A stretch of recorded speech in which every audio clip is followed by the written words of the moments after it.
noches, una manera de decir, bienvenidas, bienvenidos a QR. Una sociedad con autoestima suficiente no puede, a esta hora de la jornada, no reflexionar sobre esto que estamos viendo. Hay enorme cantidad de historias, de la política, de lo social, esas que vinculan una noticia con el entretenimiento, de todo hay para compartir. En la Argentina siempre hay tema. Ahora, no hay forma de arrancar de otra manera que no tenga que ver con estas imágenes de hoy por la tarde en el Congreso Nacional. Una movilización de jubilados y jubiladas que se reitera desde hace mucho tiempo cada miércoles, que tenía, es cierto, en esta ocasión, una convocatoria especial, porque el gobierno nacional ya anunció, decisión política, vetar lo que se votó en el Congreso, que implica una restitución de las jubilaciones y además una modificación de la fórmula. El gobierno tomó la decisión de vetar. Enseguida información exclusiva con Hernán Lecher y con Pablo Ibáñez sobre este tema. Pero esta es la escena absolutamente previsible si efectivamente el plan económico de un gobierno cierra aplastando la cabeza de jubilados y jubiladas. Ustedes me dirán, che, pero pará, no tiraban serpentina durante el gobierno anterior. Es cierto, la deuda con jubilados y jubiladas viene de hace muchísimo tiempo. Pero hay gobiernos que han intentado, digamos, arrimar el bochín o eventualmente con decisiones políticas para que efectivamente no pierda. O pensar fórmulas, aunque luego no salieran de esa manera, pensar fórmulas que le fuera restituyendo de alguna manera el haber jubilatorio. Ahora es cierto, la verdad es que desde que tenemos memoria, que el reclamo de jubiladas y jubiladas es justo y que lo que se le da no alcanza. Pero lo que este gobierno tiene como particular o como particularidad es que dice a viva voz que la casta tiene PAMI, que las cuentas cierran siempre y cuando el sacrificio ostensiblemente lo hagan jubilados y jubiladas. Muy buenas noches, hola Fer, hola Pablo. ¿Qué tal, Hernán? ¿Qué tal, ¿Cómo están? Pablo? Buenas noches. ¿Coinciden conmigo que esta imagen era previsible? Tarde o temprano iba a ocurrir, sobre todo con la definición política. No dejemos el paño, ¿eh? Si podamos, compartamos esta escena. Pablo. Compartamos esta escena porque se trata efectivamente, esta es la historia del día. Se sabía que esta iba a ser eventualmente la historia de uno de estos días y si el gobierno insiste, va a seguir siendo la historia de estos días. Porque déjenme decirles algo, perdón compañero, déjenme decirles algo. Ser viejo, ser vieja, no significa ser débil, ¿eh? El cuerpo puede no darte para lo que te daba tiempo atrás, pero la debilidad tiene que ver con otra cosa. Salir a protestar por lo que corresponde, no confundirlo con debilidad o con que no van a estar allí. Vean las imágenes. Los escucho. No, a mí me surgen varias cuestiones. La primera, algo que ya venimos viendo desde hace rato, en la Argentina no podés pensar distinto y no podés reclamar. Quiero ponerle números a esto. Dale. Los reprimieron por 15.000 pesos. ¿Se entiende? Reclaman que no veten una ley que les da 15.000 pesos. No 150.000 a cada uno. Pero el gobierno dice quiebra el sistema, quiebra todo el modelo si se le da eso a los jubilados. Dice Hernán. eso básicamente porque hace un cálculo a perpetuidad. Perpetuidad es hasta que nos muramos todos ad eternum. No exista más la Argentina. ¿Se entiende la estupidez del cálculo de los 350.000 millones de dólares? Es una estupidez flagrante. Hoy lo escuchaba, perdóname, a Martín Tetaz, que nadie puede decir. Ha venido aquí, discutimos mucho respecto de las bases del plan económico del gobierno de Javier Milei. Hace un rato, en el programa de Fabián Doman, dice, invito a cualquier economista de Javier Milei que elija cualquier economista de la Argentina con honestidad intelectual y que trate de ganarle el argumento de por qué esto es sostenible. Esto, el que dijo que es sostenible y que creo que ya termina con toda duda es Carlos Rodríguez. Porque Carlos Rodríguez explicó que en esta ¿Quién es Carlos Rodríguez? Carlos Rodríguez fue el viceministro en la época de Carlos Menem. Es el que echó. Sí, que era colaborador de Javier Milei, que se de... suponía que iba a ser la dolarización, ¿no? No, él no estaba con la dolarización. Era el nombre de la época de la convertibilidad. Pero ¿qué dijo? Miren, esta fórmula tiene en un momento, si empiezan a subir los salarios, transfiere aumenta hacia los jubilados un 50% de la suba. Si es el 50% de la suba, quiere decir que no está desfinanciando al PAMI, porque no es el total. Entiendo. Es decir, que van a ir creciendo más los aportes de los salarios que lo que le van a dar a los jubilados. Entonces el cálculo, dice, es bastante sensato y no pone en riesgo nada. Claro. Y lo dice un hombre ultraliberal y Sí, conservador. claro. Te interrumpí, Hernán, perdóname. No, a ver, me parece, primero, la foto es 15.000 pesos contra esta represión, ¿no? Me parece importante porque no estamos discutiendo a esta altura del partido y con estas imágenes solo el veto que a mí me lo dan por descontado mañana. No estamos Información. discutiendo eso. Vos tenés la información de que el veto sale Sí, mañana. Mañana y completo. Por toda Total, la- veto sí. total. Ahora, lo que estamos discutiendo es que además estás reprimiendo a los jubilados por reclamar 15.000 pesos para cada uno. Y con un agravante, porque hay una foto que tiene que ver con ese veto que pasó semi-desapercibida hace unos días, que fue una foto muy provocadora de Milei, con una serie de economistas, sobre todo de su equipo económico, diciendo algo así como, vengan acá, los esperamos con el veto. Sí, claro. ¿No? Bueno, no puedo no linkearla con esto que estamos viendo. A ver, ¿qué querés decir? Que es La foto es de ese día a la noche, después de las 12 de la noche, pero después de la sesión en el Senado, Sí. que aprueba efectivamente la reforma.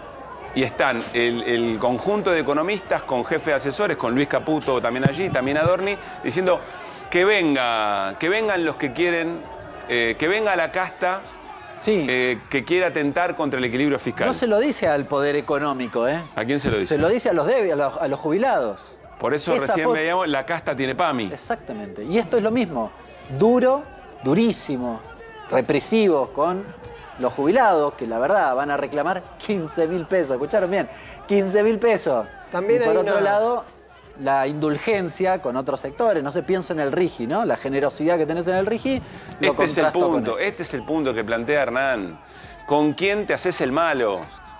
Te haces el malo con jubilados y jubiladas, con docentes en general, de todos los niveles.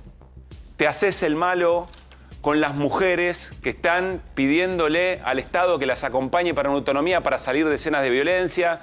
Te haces el malo con los sectores que necesitan de la atención del Estado en salud. Te haces el malo con los comedores. Pero no te haces el malo con aquellos sectores de la economía, grandes jugadores de la economía, a los que les das una enorme cantidad de beneficios económicos, porque crees que si les va bien a todo este sector les va bien. ¿Quién puede esperar un poco más? ¿Quién puede sacrificarse un poco más? Sí, Pablo. No, primero confirmar lo que decía Hernán, el veto ya está Ahí está, listo. perdón, Pablín, Ya esta es la está listo. foto. Esta es la foto a la que sea. Mirá lo que dice el referencia Hernán. posteo. Eso es Spert, ese es el tweet de Spert del mismo día, la misma noche. ¿Qué dice el Dice, posteo? Casta, venía a tocarme el superávit fiscal. ¿A quién le está hablando? ¿A los jubilados? ¿A estos que reprimieron hoy? Casta. Es el zócalo que poníamos antes. La casta tiene PAMI, son los jubilados. No hay vuelta que darle. Desde el inicio del mandato es contra los jubilados. Y fíjate la felicidad que tienen por vetarle, por quitarle 15.000 pesos a los jubilados. Nosotros Mirá decíamos las esa noche, sonrisas. ¿cuál es el motivo de gracia? ¿Cuál es la carcajada? Porque en todo caso, si vos estás convencido que los que tienen que pagar, ¿qué porcentaje del equilibrio fiscal? 30. El 30%. El 30% del número que vos mostrás es a costa de las jubilaciones. Ponele. Yo no dudo de la honestidad de Milei respecto de que cree que esto va a funcionar de esta manera. Bueno, vamos a suponer que está ese convencimiento. ¿Por qué la risa? ¿Cuál es el motivo de risa? Que vengan los jubilados el miércoles. Y van a ver cómo los esperamos, como hoy también se celebraba que ya no había piquetes en la Argentina. Este es el costo. No quiero entrar en frases ya muy cliché de la paz de los cementerios, pero es cierto. Es cierto. Sí, Pablo, perdóname. No, para reforzar lo que decía Hernán, el decreto ya está escrito. El decreto del veto. El veto ya está escrito, ya empezaron a correr los 10 días. Teóricamente se va a publicar mañana. Me dicen, debería publicarse mañana. Y confirmando, por lo menos la información de Hernán, es total. El veto es total. ¿Por qué vale la pena detenerse en ese punto? Porque se especuló mucho, y lo hablamos el lunes, Sí. sobre esta idea de que podía haber un punto intermedio, vetar algunos artículos que se consideran fiscalmente más gravosos según la lectura del gobierno, pero vuelvo a ratificar lo que decíamos el otro día. El veto total es una decisión política, es una decisión de no negociar y de sostener la postura, en todo caso, de el Congreso no me va a establecer. Y déjame decirte algo particular sobre la protesta. La protesta que estaba anunciada, que estaba prevista, hemos visto muchos ensayos por parte de los distintos gobiernos para tratar de administrar o controlar la calle. Había una medida convencional que era tratar de encapsular las protestas. Acá parece que la decisión, indistintamente de quién esté protestando, era barrer todo lo que pise la calle que salga de la vereda. Y ahí sí hay evidentemente también una decisión Salvo política que sea de avanzar. para la marcha contra Maduro. Ahí hay otra vara. por supuesto. Claro. Porque ahí cortar la calle y no pasa nada, muchachos. Creo que en todos lados todos tienen que tener derecho. Los venezolanos, pero los argentinos también tienen que tener derecho. Y además vamos hacia un camino complicado porque acá es una marcha de los miércoles habitual de los jubilados que hoy tuvo más gente por esto que se está vetando. Pero el día que el Congreso insista y empiece a haber dudas que hacen algunos diputados o senadores, no creo que sea esta la cantidad de la marcha. Va a ser mucho más masivo y puede terminar mal. Es decir, este camino, yo estoy viendo ahora, estuve justo mirando imágenes de marchas en Inglaterra con miles de personas y no arrancan pegándole palazos a todos. 28 de agosto de 2024, esta fecha. Los miércoles. Vamos a hacer en QR un ejercicio, pensando en las nuevas generaciones, pensando que quizá alguien que hoy es jubilado y jubilada, en el tiempo al que nos vamos a remontar no lo era y creía que no le iba a tocar. Porque esa es otra. Todos y todas en algún momento vamos a llegar a ese punto. El sistema es solidario. Los trabajadores activos aportan para sostener a los trabajadores pasivos, pero en algún momento nos va a tocar. Después podemos discutir si el sistema tiene que ser reformado y por qué, distintas maneras de crecer, muchos trabajadores informales. Acompáñenme y le pido a todo el equipo que prestemos atención a lo que vamos a compartir. Puede ser un poquito extenso, pero acompáñenme. Quiero que me entienda, señor Yo estoy Sofovich. tratando de entenderla, normal. Yo le tiré al gobierno y el gobierno no es el presidente Menem solo, el gobierno es un conjunto de personas. ¿Me entienden? Que el gobierno, le voy a hablar franco, no nos da pelota, nos quiere matar a los viejos. Después de haber aportado 42 años, porque nosotros no vamos al Congreso por deporte o porque nos gusta ir a tirar las vallas o ir a pegarle a un vigilante. ¿En qué Yo casa salí, ese jubilo normal? yo salí a luchar cuando tuve hambre. Usted cuando tenga hambre, si algún día tiene hambre, va a salir a luchar también. A lo mejor su plata va a estar, pero a lo mejor no. Pero la gente trabajadora, el dinero no lo va a tener. ¿Cómo no es así? No me pongas como ejemplo, Norma. ¿Y qué quieres que le Pero diga? por supuesto, yo no voy a tener hambre porque he trabajado exitosamente 34 yo años. no. Les pido 1000 perdones por eso, pero no voy a tener ¿Usted hambre. ve mis manos como las tengo? Sí, señora. Yo trabajé 42 años. Yo Espera un trabajé momentito, en Norma. Bagley y en la fábrica Bernalesa, que ahora está cerrada. La cerraron por la burocracia que hay. Ahí trabajé 42 años. Sí. Pero esa fábrica... Sí, hace rato que cerró. Se llama Norma Trabajé Pla. en la fábrica Bagley. Es el emblema de la lucha de jubilados y jubiladas de la década del 90. El modelo económico que el presidente Javier Milei dice fue y tuvo al mejor ministro de Economía de la historia de la Argentina, Domingo Felipe Cavallo.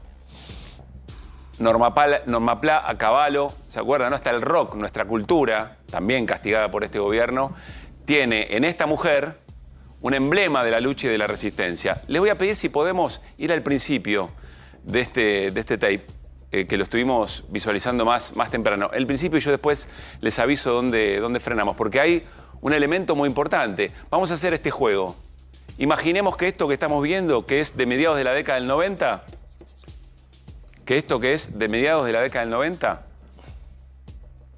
Quiero que me entienda, señor. Imagínense, Estoy tratando de entenderla. imagínense Yo le tiré al del arranque, del gobierno, original, no es del original, presidente del que compartimos hoy.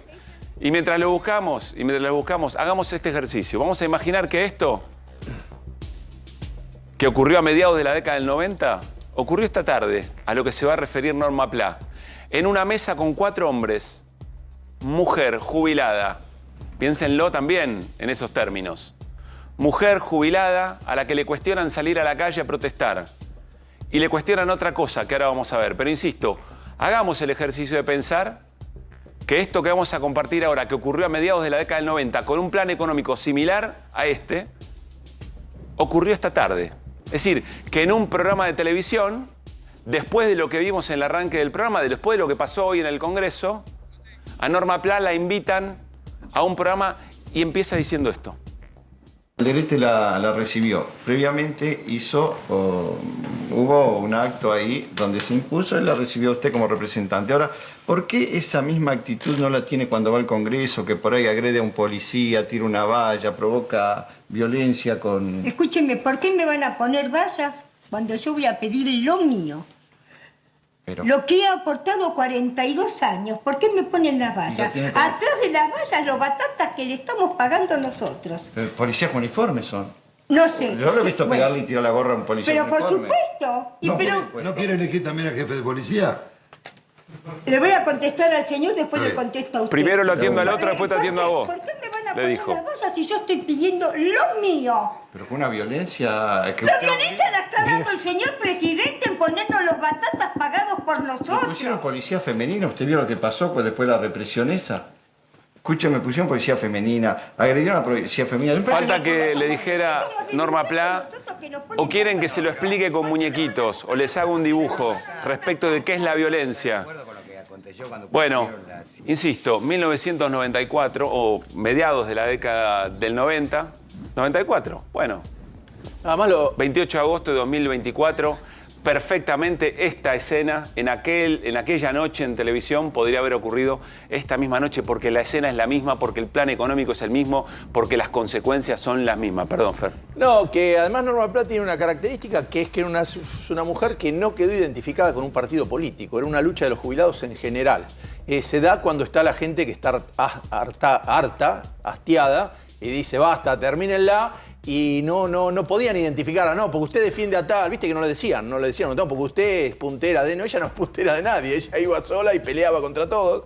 Y decía lo que muchos... Digo, que es lo que empieza a pasar acá, porque todos sabemos que si estás en un gobierno que llegó en un balotaje con el 56%, la mayoría de los jubilados deben haber votado al gobierno. Entonces, muchos de los que están enojados son gente que votó al gobierno, ¿se entiende? Y, bueno, todos hemos votado cosas que después nos sentimos que nos traicionaron. Y bueno, pero no por eso que decía, yo te voté, entonces vas a hacer lo que quieras conmigo. No, la gente sale y protesta. Y si siguen de esta manera, las protestas van a aumentar, porque claramente van a aumentar. Y tienen derecho a protestar. Por supuesto. Tienen derecho a protestar, me parece que hay argumentos para protestar. Y además, yo la escuchaba, ¿cuántos años tenía Norma Pla en ese momento?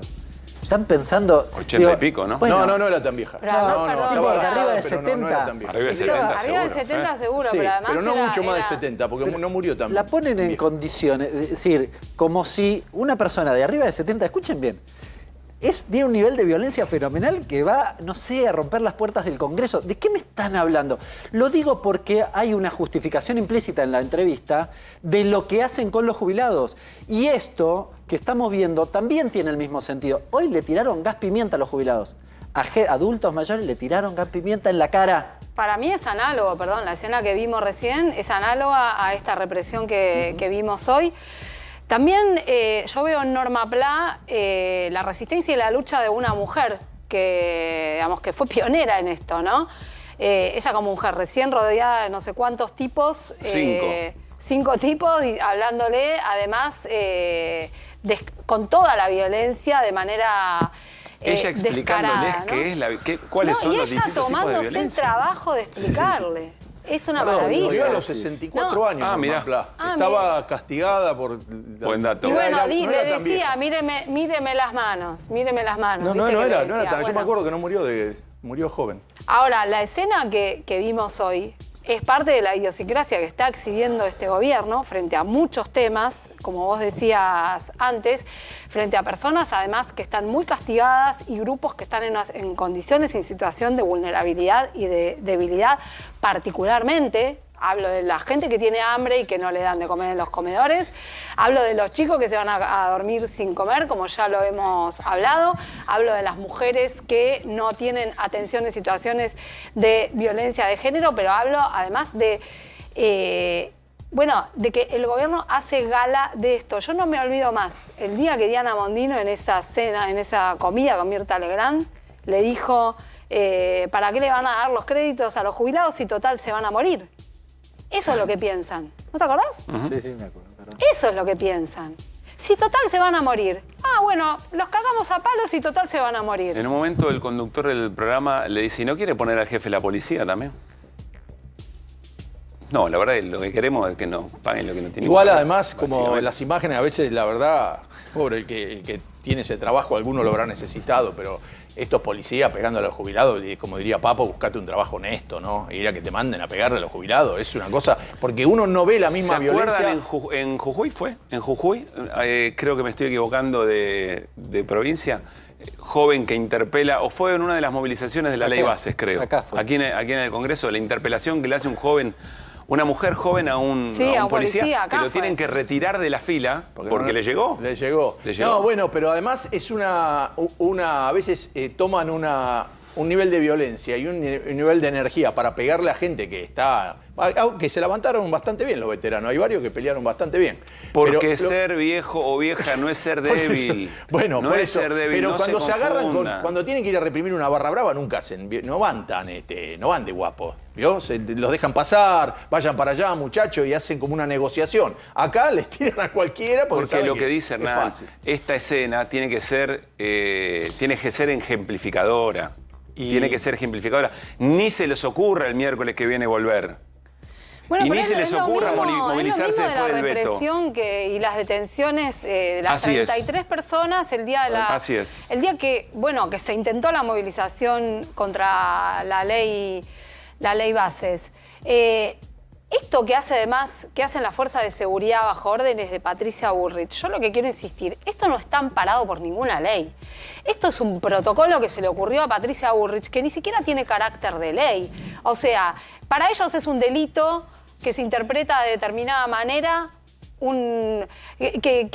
hasta que la gente se manifieste en la vereda, porque es lo que hacen, ¿no? Con todo éxito, ¿no? Y porque ha logrado... Bueno, lo ha logrado con todo éxito, pero quiero decir, ni siquiera es algo que tenga carácter de ley, es algo que lo están aplicando de manera antojadiza y absolutamente arbitraria, ¿no? Reiteramos la información de Hernán Lecher. Tiene información, Hernán, de que el veto saldría mañana y que el veto sería total. Vamos a esperar hasta que ocurran, evidentemente, las cosas. ¿Sí vas a decir, Hernán? No, una cuestión adicional. Los gremios.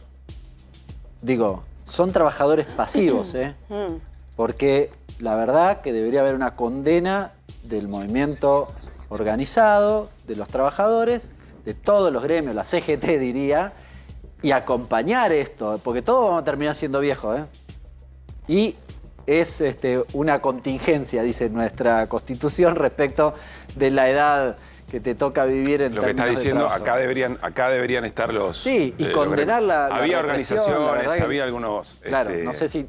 Me imagino que algunos gremios deben haber condenado esto, muchos de ellos sí. Pero digo, es un problema del mundo del trabajo esto. Es un problema, no es un problema de los jubilados sueltos así que fueron hoy. Es un problema del mundo del trabajo y me parece que hay que abordarlo desde el mundo del trabajo. Yo no soy... Hay un comunicado de la CGT. Bien. De todas maneras, esta escena pide, me parece a mí, pide otra cosa. Pero bueno, ya lo conversaremos. No vamos a ir a las voces del día, pero con una mano en el corazón.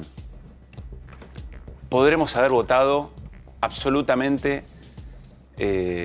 distinto, miles de cosas en esta elección, en la elección anterior, pero no nos llama la atención que en 1994, hace 30 años, con un plan económico que este gobierno elogia y en algún punto retoma sus principales esencias, esa imagen de Norma Pla y esto que estamos viendo hoy, ¿no nos hace un poco de ruido?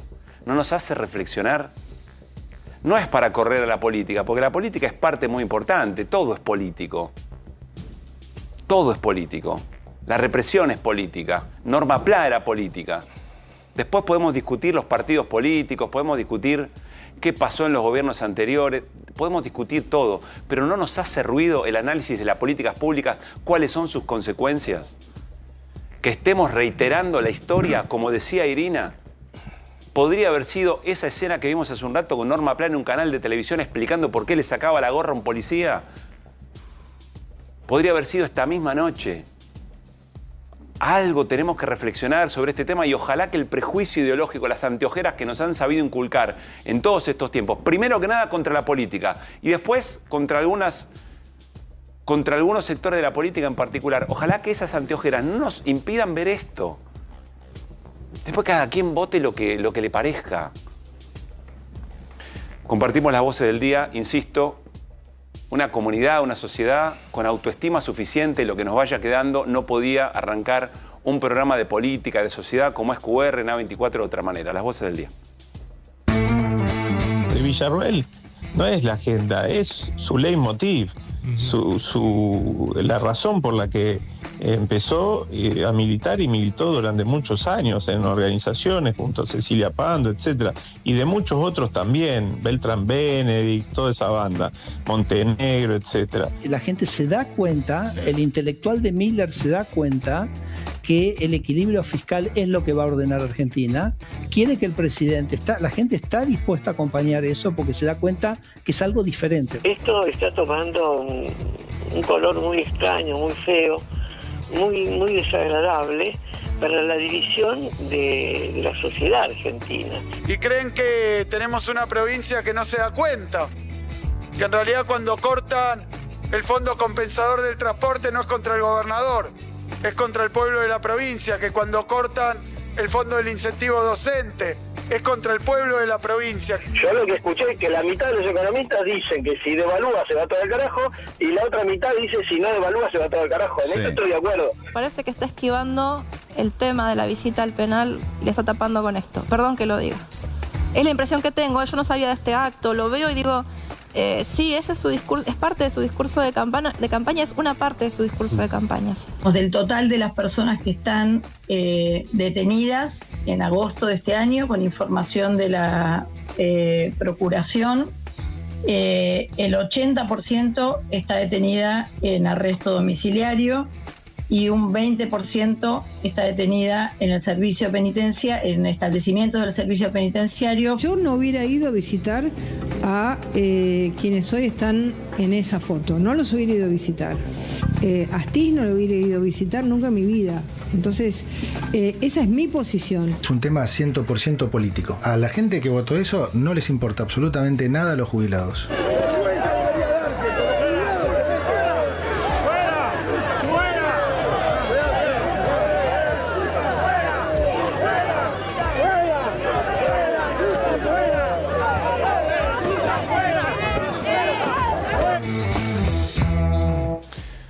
Muy bien, ya vamos a hablar de las internas y sobre todo las discusiones o por lo menos los debates internos que se visibilizaron dentro del peronismo. Pero Pablo, tenés una información de último momento. Sí, finalmente se confirmó que Francisco Paltroni, senador de La Libertad Avanza, el senador número 7 que ha marcado muchas diferencias con el gobierno, fue expulsado del bloque.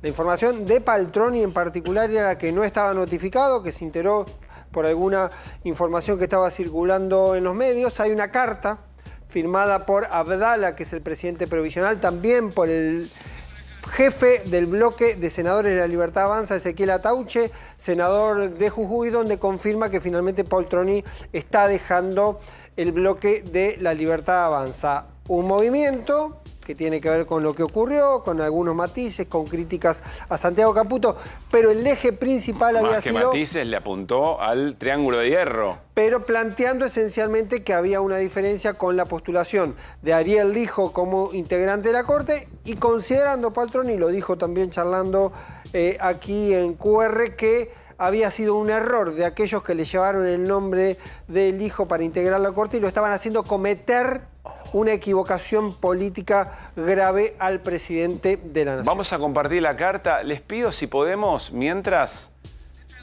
congelar la escena ayer en el Senado de Victoria Villarruel cuando se observa al público, ayer en el acto de Villarruel. en la reivindicación del terrorismo de Estado en un momento nada más. Esta es la carta a la señora Presidenta del Honorable Senado de la Nación, Victoria Villarroel. Tenemos el agrado de dirigirnos a usted en nuestro carácter de integrantes del bloque de senadores de La Libertad Avanza, a efectos de solicitar la expulsión de nuestro bloque del senador nacional Francisco Manuel Paultroni en virtud de diferencias irreconciliables. Bueno, muy al hueso, ¿no? Ezequiel Atauche. Bartolomé Abdala. Y este nombre también hay que detenerse. Atauche es el jefe del bloque. Y hay que bloque. detenerse en el nombre de Pagotto. ¿Por qué hay que detenerse en Pagotto? Porque Pagotto es el otro senador que venía advirtiendo en conversaciones privadas que él no estaba dispuesto a votar el pliego de Ariel Lijo. Esos matices por ahora eran por abajo. Habrá que ver si finalmente, a partir de lo que ocurre con Paultroni, levanta esa posición y se revisa. Pagotto es senador por La Rioja. ¿Tenemos la escena? Si no la tenemos, la buscamos después. Porque me parece importante ayer, esto que se resuelve respecto de Paultroni, es un mensaje, también es algo para que sea visto por todo el ecosistema de La Libertad Avanza, y se da además en paralelo con la expulsión de Lourdes Arrieta, evidentemente limpiando la casa, ordenando la casa. La figura por que decirlo usamos de alguna siempre manera. de el purismo que trata de garantizar hacia adentro Karina Milei, guardiana de la pureza del mileísmo. Todo aquel que marca algún matiz es expulsado. Ocurrió en muchos casos, ocurrió con Sago, con otros dos diputados del MID que fueron a conformar un interbloque. Originalmente. Pero colgaron la bandera Sago Volvé que perdonanos, digamos, ¿no? La gran Bielsa le hicieron. Marcela Pagano, que no la dejaron presidir la Comisión de Juicio Político, que está en una zona gris todavía esa comisión. Ocurrió con Arrieta, puede ocurrir algo parecido también con Rocío Bonacci. Y está ocurriendo claramente también con Victoria Villarroel. Nada más que la gran diferencia es que no la pueden expulsar ni del lugar ni del espacio. Reconozcamos que con todo lo que dijo Santiago Caputi, Paultroni se metió con una figura tan importante. Ahora lo vamos a hablar con Iria Hauser, pero hoy Mansilla, el otro juez convocado por el gobierno para ser candidato a la Corte Suprema de Justicia, dijo abiertamente, a mí el que me lo propuso fue Santiago Caputo, que es un asesor, que no tiene ninguna función, se metió con el núcleo del poder del gobierno de La Libertad Avanza, Francisco Paultroni. No creo que le haya sorprendido la decisión, pero sí me parece, no importa, dejémoslo, el tape si no está. Ayer Paultroni estaba en primera fila del acto de Victoria Villarroel, con lo cual también es un mensaje evidentemente para Victoria Villarroel la expulsión de Francisco Paultroni. Acá está, mirá, ahí está. Victoria Villarroel está hablando, allá está, en primera fila, Francisco Paultroni. Más allá estaba Abdala, pero es el... ¿Cómo no iba a estar? Presidente provisional de la Autoridad del Senado. Que se mueve, parece ser un poco de carnada. Abdala, por ejemplo, había que firmar unos movimientos en las comisiones que Victoria Villarroel no quería firmar porque entendía que eran una ayuda al hijo. Se resistió a firmarla y las terminó haciendo ese allanamiento de las decisiones Bartolomé Abdala, senador por San Luis. Pero este acto, aprovechemos para disparar desde acá. Este fue el detonante final, quizá, último capítulo, por lo menos en esta parte, de una saga que tiene que ver con el peronismo y en el cual intervienen tres actores que vamos a ir repasando ahora. Una de ellas es Cristina Fernández de Kirchner.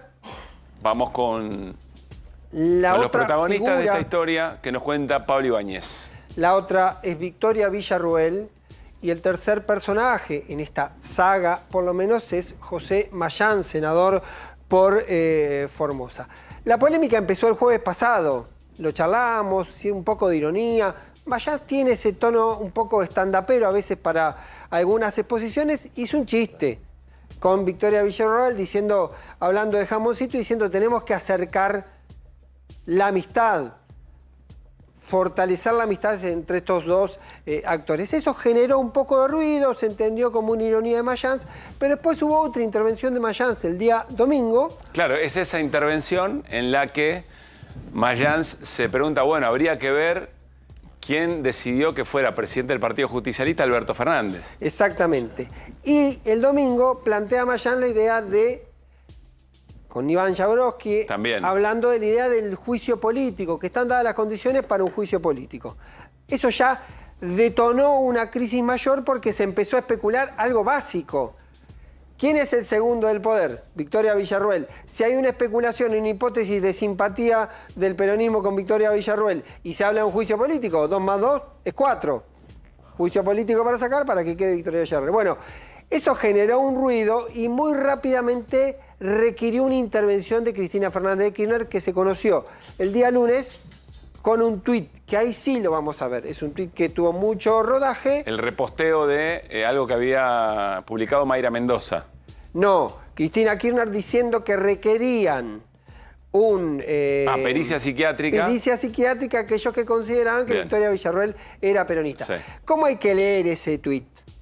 En 2 líneas, diciendo, un poco tomando lo de Mayans, de no juicio político y también diciendo hay un límite para nosotros y ese límite sí es Victoria Villarruel. Este es el tuit del lunes donde Cristina Kirchner marca de alguna manera la cancha. Y a partir de ahí se producen 3 movimientos. Este que te conté antes, me adelanté. El de Mayán diciendo, bueno, habría que ver quién le propuso a Alberto, toda la historia de Alberto Fernández, presidente del... Empieza como una especie de revisión histórica de quién fue el responsable de cada una de las decisiones, que tiene que ver un poco con la discusión endogámica. Pero a partir de ese tuit, hubo anoche, martes, un Zoom donde estaba Mayans, Juliana Di Tulio y Anabel Fernández Agasti, que también son senadoras del peronismo, y se resolvió dar un paso que tiene que ver con 3 movimientos que lo vamos a repasar a partir de ahora.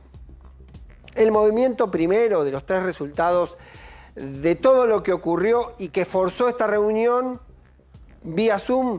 El primer punto es poner un límite. Vamos a ver la primera instancia. Desactivar básicamente la hipótesis de un juicio político. Ahí hay coherencia, porque Cristina Fernández de Kirchner ya había dicho en algún otro momento que esa no podía ser una vía porque ella era muy institucionalista. Con esto te voy a tomar 2 datos. Un dato en lo institucional que vienen diciendo, hace 8 meses lo votaron a Milei, uno puede no estar de acuerdo, pero lo votaron, fue la elección, cada mandato dura 4 años que tenga ese periodo. Y hay un dato de realismo político absoluto. El peronismo no logra los votos en diputado para voltear el DNU 70.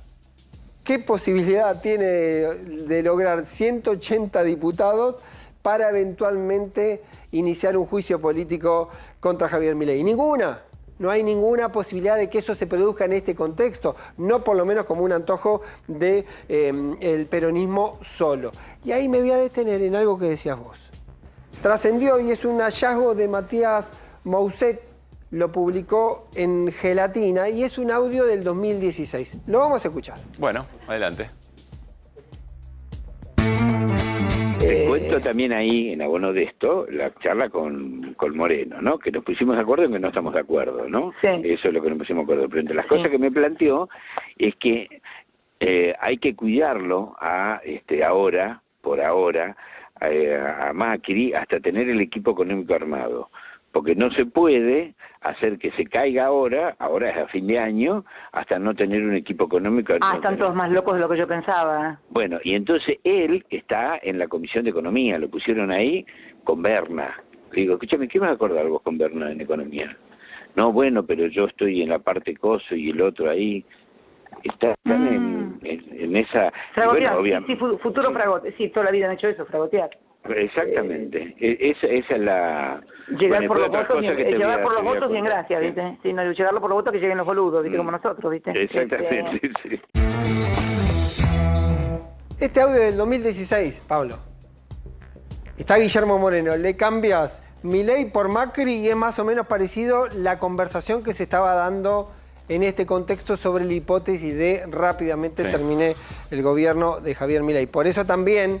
No solo lo que dice ahora Cristina Kirchner, sino también lo que decía en aquel momento respecto a respetar los tiempos que establece la institucionalidad y la democracia de un presidente electo, que además, repito, esto corre por mi cuenta, no parece haber, más allá de que no te gusten 1000 medidas, incluso la acción represiva que estuvimos mirando, no parece haber ahora argumentos para efectivamente un juicio político contra el presidente de la Nación. Y rápidamente vamos a repasar estos 3 puntos. El otro es negar la posibilidad de un acuerdo político con Victoria Villarruel. Un límite. Acá está trazado. Y hay que volver un poco a lo que ocurrió el martes. Si había algún coqueteo de que Victoria Villarruel es nacionalista, de que no es tan anti-Estado como Javier Milei, algunos juguetean con que incluso tiene cierta simpatía por el peronismo, la posición de ayer trazó una línea que obligó a todos los senadores, entre ellos Mayans y otros que forman parte del interbloque, a decir: el Senado no es lugar para los genocidas, y marcar claramente posición y rechazo por lo que dijo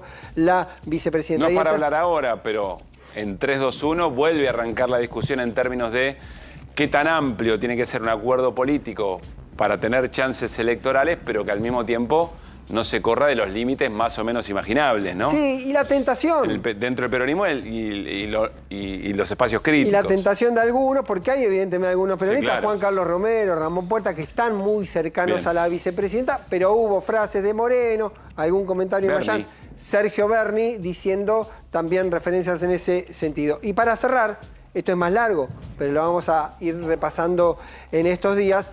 Se tiene que resolver una cuestión del peronismo, que es la conducción formal del peronismo. Vos me dirás, ¿quién está pensando en la conducción del peronismo a nivel nacional? Posiblemente nadie. Hay una medida, tiene que resolverse esa cuestión, y hay una discusión que se está generando, que todo este ruido está un poco ordenándose o evidenciando, mejor dicho, quién tiene que ponerse a ordenar. No solo el PJ nacional, sino también el PJ de la provincia de Buenos Aires. Gracias, Pablo. Nos vamos a ir a la mesa porque está nuestro primer invitado de la noche de hoy. Es Guillermo Mitchell, ex titular de aduana, abogado, contador, y vamos a charlar de muchos temas, pero sobre todo tratar de entender cuál es esa fórmula de lo fiscal, del equilibrio de las cuentas que propone Javier Milei, y qué es lo que está viendo alguien que trabajó mucho sobre esto en los últimos años. Guillermo, ¿cómo estás? Muy buenas noches, gracias por estar acá. Gracias, Pablo, por la invitación y a todo el equipo. Arranco con una escena que vimos hoy, la represión frente al Congreso a jubilados y jubiladas, y el gobierno con el veto al grito de están quebrando, están endeudando el país por mucho tiempo. Creo que habló de 370.000 millones de dólares, sale esta medida del Congreso. A perpetuidad. A perpetuidad. ¿Esa cuenta está bien? ¿Qué estás observando? ¿Tiene algún punto el gobierno cuando dice me están rompiendo el equilibrio fiscal que tanto nos costó conseguir? Mire, el número que presentó la Oficina de Presupuestos del Congreso fue de 0,43 puntos del PBI, que medido en términos de plata nominales son un poco más de 2 billones de pesos. Es lo mismo que cuesta la baja de bienes personales y el pago anticipado de bienes personales que el gobierno y el Congreso aprobó mediante la ley 27743 y que beneficia directamente a 40.000 personas, que son los altos patrimonios, que aportan el 65% del tributo sobre los bienes personales. El gobierno dice ese impuesto no tiene sentido y además hay que alivianarlo para que vengan las inversiones, haya mayor actividad económica y eso derrame hacia el resto de la actividad. Bueno, eso es una falacia total, porque beneficiar a 40.000 personas, que en su mayoría tienen cuentas en el exterior y que les permitís este beneficio a pesar de que al 31 de diciembre del año pasado no eran residentes fiscales, es una medida totalmente inconsistente desde el punto de vista fiscal.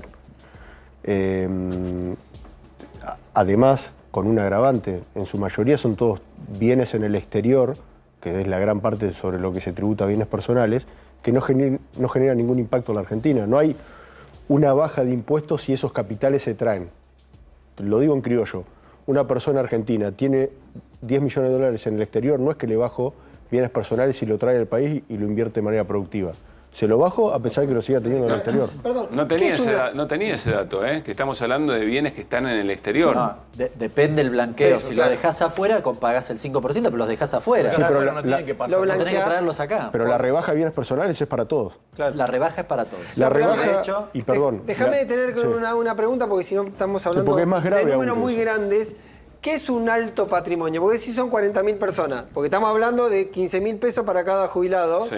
¿Qué es un alto patrimonio? El corte que ¿Cuánta plata? El corte que te hago de 40.000 personas, 40.000 contribuyentes, es a partir de 300 millones. Esto es una base de datos pública que publica la AFIP todos los años. O sea, con algunos, vos Guillermo lo sabes bien, con algunos peros respecto de las valuaciones, porque los bienes, por ejemplo, los inmuebles, en general no están valuados al valor de cotización. Pero si tomás básicamente los bienes en el exterior, se toma el tipo de cambio del dólar. Perdón, 300, ¿cuánto dijiste? 300 millones de pesos. ¿300.000 o 300 millones de pesos. 300 millones de pesos contra 15.000 pesos. Esta es la pregunta que nos estamos haciendo. ¿Quién tiene que ponerla? 300 millones de pesos son esos 40.000 contribuyentes que declaran bienes personales. Pero por eso digo, estamos discutiendo si el sacrificio lo ponen los que tienen 300 millones de pesos o los que o 15.000 pesos a jubilado. ¿En serio estamos discutiendo esto? Sí. Yo no lo había escuchado como lo plantea Guillermo. Sí, No, claro. y con un agravante que es que además del beneficio te da una estabilidad fiscal, una pseudoestabilidad fiscal, porque el impuesto a los bienes personales originariamente es un impuesto provincial, que el Congreso delega a la Nación la potestad de aplicarlo. Ese impuesto vence en el año 27 como ganancias. Los impuestos que son competencia original de la provincia se legislan y se delegan, vencen en el 27. El gobierno le dio una pseudoestabilidad fiscal hasta el año 2038, es decir, el que ingresa a este régimen tiene el beneficio que no se le suba un impuesto patrimonial hasta el año 2038. Chao, no tenés más dónde recaudar. Guillermo, te pregunto sobre la rebaja del impuesto país, que el gobierno ha anunciado que desde el 1 de septiembre la reduce. El monto en términos fiscales es muy significativo. ¿Dónde va a sacar la plata el gobierno para compensar eso? Si me ajusto a que quieren sostener el superávit fiscal. Bueno, para ponerlo en números, lo que se recaudó de impuesto país de enero a julio es de 4,3 billones de pesos, aproximadamente 600.000 millones de pesos por mes, 600 millones de dólares, para decirlo en moneda dura. 600 por mes. Por mes. Ese número va a empezar a caer por una sencilla razón. A medida que se... déjame ser un poco técnico en esto, pero para que se entienda, porque lo que hizo Caputo fue muy astuto de anunciar la baja para alivianar el frente de las reservas. Por eso hoy el Banco Central acumuló 150 millones, 135. Perdón, ¿qué tiene que ver el tema del impuesto a las reservas? No entiendo. Están todos esperando que caiga el impuesto, entonces no están comprando los importadores. Van a empezar a comprar el lunes. Ajá. Entonces, el hecho imponible del impuesto es, cuando pagás el impuesto, es con la compra de moneda extranjera para pagar importaciones. No estoy haciendo una crítica a esto, o sea, es algo que a mí me tocó diseñar e implementar, con lo cual no lo critico. Hago una descripción objetiva. Ahora bien, lo que se hizo es, al momento del registro aduanero, es decir, cuando vos traes la mercadería y la nacionalizás, cobrás un adelanto al 95%. ¿Qué va a ocurrir con la mayoría de los importadores? Va a tratar de ir pateando el registro aduanero para que caiga después del 24 de diciembre para no pagar el impuesto. Por eso, viendo esa situación, ¿qué hace Caputo? No, te lo bajo ahora, para que no siga cayendo el registro aduanero. Vos por eso vas a ver un gran volumen de superávit comercial en estos meses. Superávit comercial es registro de exportaciones contra despachos de importaciones. Es una cuestión contable. Sí. Todos los importadores, para decirlo en criollo, van a registrar el 25 de diciembre, cuando no paguen el impuesto país. Claro. Con lo cual hay una correlación totalmente indirecta, negativa, entre impuesto país y las reservas. A medida que vos vas pateando el pago de los despachos para no pagar el impuesto país, vas alivianando la reserva. Lo que ocurre es que se te va a acumular después del 24 de diciembre. Bien, vuelvo a la... Primero quiero recordarles, ayer fue nuestra portada, la actividad al tacho y el impuesto país tratando de meterse en este asunto. Preguntaba Hernán, creo que era el sentido de la pregunta, ¿cómo el gobierno va a reemplazar, digamos, aquello que no recauda por el impuesto país, sabiendo que el equilibrio fiscal no se toca? Bueno, este mes la FIP va a recaudar 300.000 millones de pesos que no recaudó el mes anterior por impuesto a las ganancias de los trabajadores. Cerca de 800.000 trabajadores que no pagaron el impuesto en julio lo empiezan la mitad lo ponen los trabajadores. La mitad lo ponen los trabajadores. La otra mitad, este mes y el mes que viene, se va a recaudar producto de la moratoria. Aproximadamente 325.000 millones de pesos este mes y 250.000 el que viene. ¿Por qué? Básicamente por los contribuyentes que no pagaron el ACE, el aporte solidario extraordinario. ¿Qué hicieron muchos contribuyentes de alto poder adquisitivo? Litigaron, fueron al Tribunal Fiscal. Congelaron esa deuda con la base imponible con el dólar a 100. El aporte de las grandes fortunas de la pandemia. Exacto. Congelaron esa deuda con la base imponible con el dólar a 100. ¿No se actualiza la deuda? No, se actualiza. Pero ¿qué ocurre? Con la moratoria te condonan la multa y te aplican tope a los intereses. Claro. Con lo cual la obligación te renace. Todo eso con el dólar a 100, con el tope de intereses a 30. Entonces Tevez y Batistuta están contentos. Sí, se lo pagan con la... Yo no hago nombres propios. Yo los que están arriba de los 300 millones. Sí. Déjame volver al tema de jubilados. Perdón, y déjame hacer, Pablo, una aclaración con eso. ¿Quiénes ganan con esto? Además de los contribuyentes, los estudios de abogados. En todas las moratorias que se fueron sancionando del 2020 ahora, siempre se excluyó el aporte solidario extraordinario, porque tenía una naturaleza no de impuestos, sino de aporte. Solidario, claro. En la última ley, en el artículo 3º, inciso C, se incluyó este ASEC incluido entre la moratoria. Y vos me vas a decir, ¿por qué ganan los abogados si no es que ganan el litigio y lo van a pagar? Porque todos los estudios, en esto hay 3, 4 estudios que litigan por los grandes contribuyentes, todos tienen un SASEC fee, que es un honorario resultado, si lo incluís en una moratoria o si no pagás. Si le hicieron ahorrar plata, le Claro, cobran entonces- sobre lo que le hicieron ahorrar.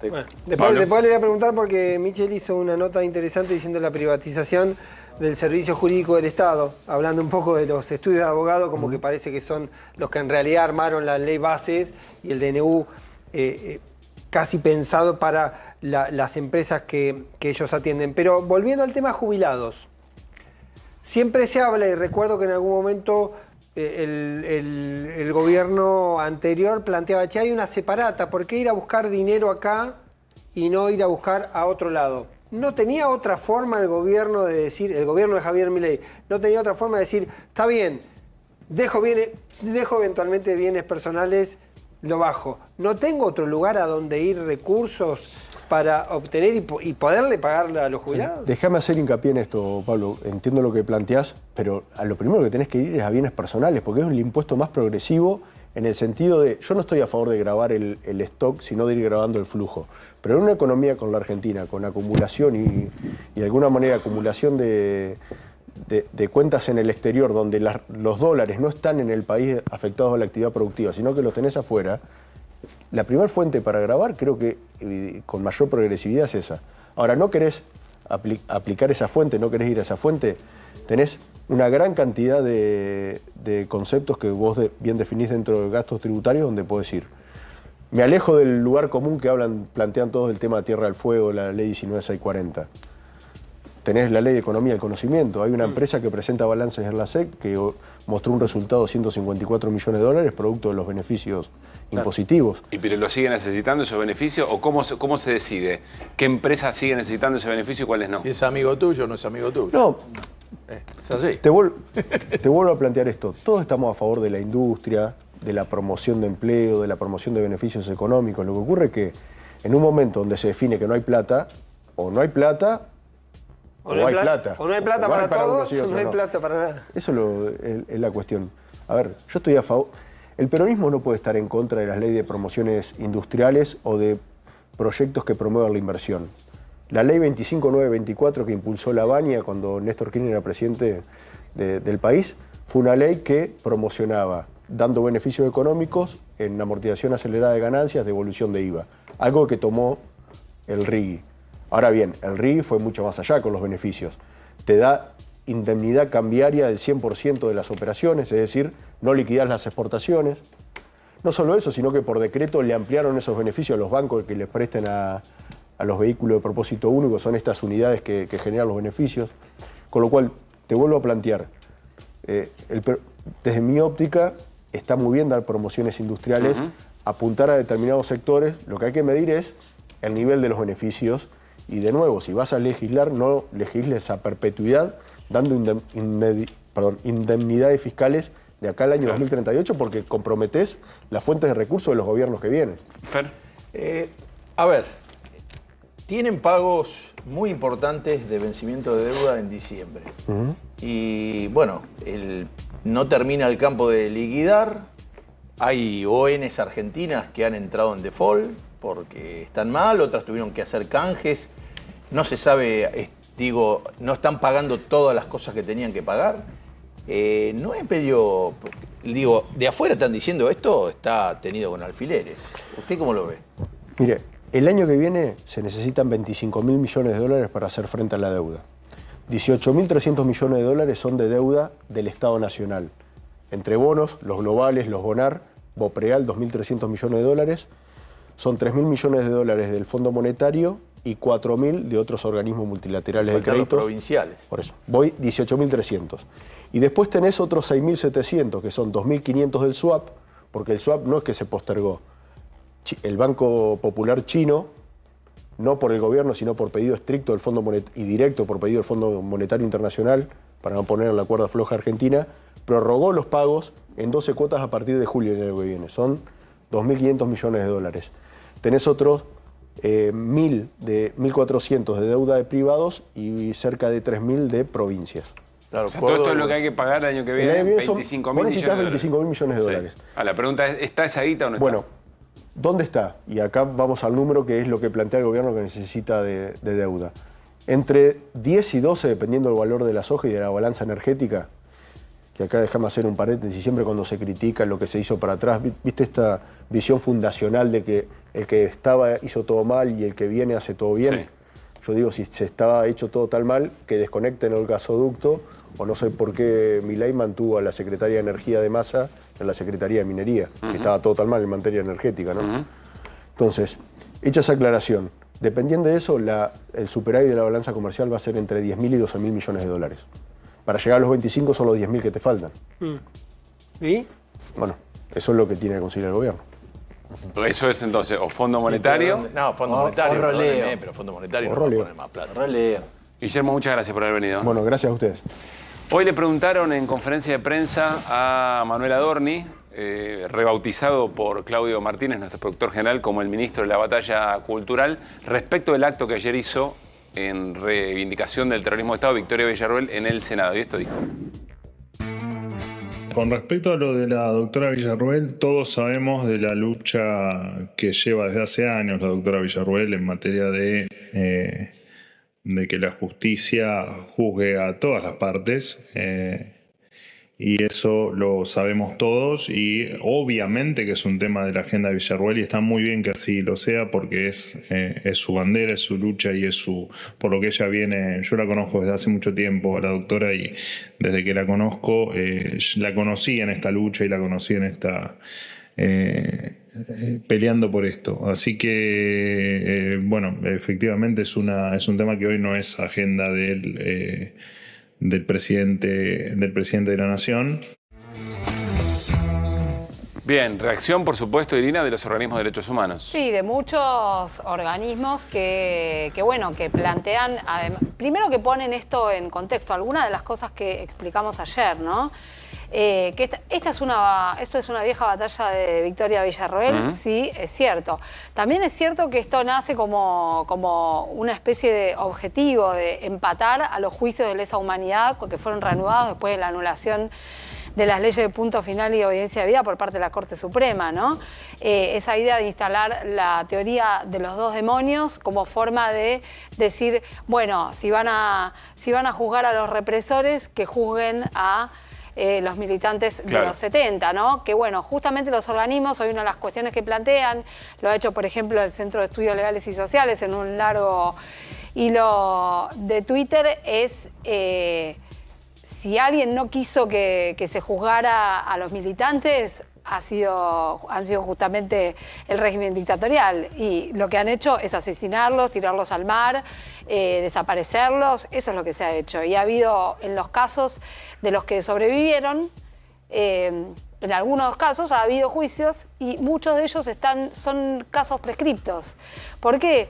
A ver, porque muchos miembros del Poder Judicial a través de los tribunales han dicho que no son delitos de lesa humanidad, ¿no? Esta es una de las cuestiones. Habló Estela de Carlotto, si querés, ¿y te parece? Que es una de las tantas voces que justamente reaccionaron ante este discurso. Compartimos lo que dijo. Que hay una sed de venganza en todo esto, que no es buena. Yo, si a mí me llama hoy Milei, voy a verlo. A Milei voy a verlo. ¿Sabés, Tela, que te estaba por preguntar eso? O sea, ¿te sentarías con Milei? Sí, yo me sentaría con Milei. Porque Milei tiene rasgos infantiles, tiene rasgos a veces de estas cosas que a uno la divierten, pero después tiene un entorno que evidentemente él no manda. No es solo él. Entonces no podría tampoco, porque no es un dios. Así que sí, yo diría hablar con él, ¿cómo no? Es interesante lo que plantea Estela, porque además porque Adorni está diciendo, esta no es la agenda de Milei. Claro. Y Estela dice, bueno, ¿cómo que no? ¿Quién gobierna acá, no? Digo, por más que sea la vicepresidenta la que está planteando esto. Además, Villarroel... Perdón, y siempre las madres y las abuelas poniendo la mejilla, ¿no? Tal sí, cual. iría, me sentaría. Habría que preguntarle a Milei qué haría si efectivamente le daría una audiencia a Estela de Carlotto con las cosas que ha dicho este gobierno respecto a los organismos de derechos humanos. Perdón. No, y te decía que Victoria Villarroel, además, hace este acto en un contexto en que le estaban reclamando a ella que se hiciera cargo de la visita de diputados y diputadas de La Libertad Avanza a los genocidas, Bueno, ¿no? y parece que eso es lo que de alguna manera Lilia Lemoine, una vez más, trae a la luz de esta manera. Me parece que está esquivando el tema de la visita al penal y le está tapando con esto. Perdón que lo diga.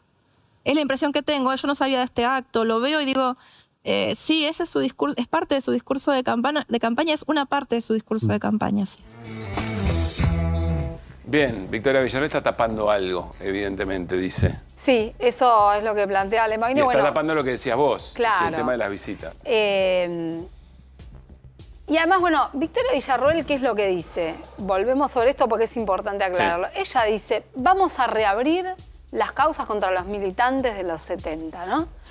Y ahora hay que responder esta pregunta. El Poder Ejecutivo no puede reabrir nada. De la misma manera, había otra parte de lo que decía Lilia Lemoine, sí, donde decía que el gobierno de Néstor había abierto las causas contra los genocidas, ¿no? Ella mezcla todo, ¿no? Sí, un libreto, pero mezcla todo. Ningún gobierno puede abrir. Un gobierno puede impulsar una política y digamos, ponerse al frente de una política de Estado, y eso está bien. Todo gobierno tiene derecho a hacer eso. Ahora, las decisiones judiciales de reapertura de causas son decisiones de los jueces. O sea, si se reabre o no se reabre una causa. La mayor parte de las causas sobre las agrupaciones, las acciones de las agrupaciones de los armadas de los 70 están prescriptas. Existen algunas, sobreviven algunas, y el mensaje de Villarroel, yo insisto, está dirigido a los jueces que todavía tienen algunas de esas causas. Dato, hoy le preguntaron también a Mansilla, al juez propuesto por el gobierno para que integre la Corte Suprema de Justicia sobre este tema, y dijo, yo creo que están prescritas esas causas y no bueno, se pueden reabrir. Bueno, la verdad que con sensatez contestó, pero de todas maneras, bueno, y fíjate que hay un caso que está en la Corte Suprema hace mucho tiempo. Interesante ver qué se va a hacer con eso, claro. Claro, que es el de Larraure. Al hijo de Larraure, Victoria Villarroel, bueno, a este gobierno le ha dado un cargo dentro del Ministerio de Defensa, lo mismo que a Claudia Rucci, la hija de José Ignacio Rucci, otra de las causas que todavía están ahí en veremos. Y la de Rucci es una causa donde justamente Victoria Villarroel está cruzada con Javier Milei, porque es donde el juez Ariel Lijo, también candidato a la Corte Suprema, ha dicho no hay delitos de lesa humanidad. Ojo, porque Lijo responsabilizó a Montoneros en esa causa, pero el fiscal Franco Picardi está diciendo no, está prescrita esta causa. O sea, no solo no hay delitos de lesa humanidad. Bueno, toda esa discusión en estas pocas causas está todavía abierta. Entonces, el mensaje de Villarroel es político y es hacia el Poder Judicial. En un mismo lodo, todos manoseados, dice el tango, ¿no? Llegó el momento de ahorrar en combustible. ¿Sabías que si te pasás a GNC ahorrás miles de pesos por mes? Pensá en gas argentino, pensá en economía y medio ambiente, pasate a GNC. Nos vamos a ir a la tanda. Cuando volvemos, tiene Fer Cerolini datos que siguen mostrando qué es lo que está pasando con el consumo, en este caso consumo de supermercado. Y Hernán Lecher nos va a hablar de lo que está pasando en ciencia y tecnología. Le va a poner números bien concretos de algo que venimos tomando casi como agenda propia aquí en QR. Todo eso después de la tanda.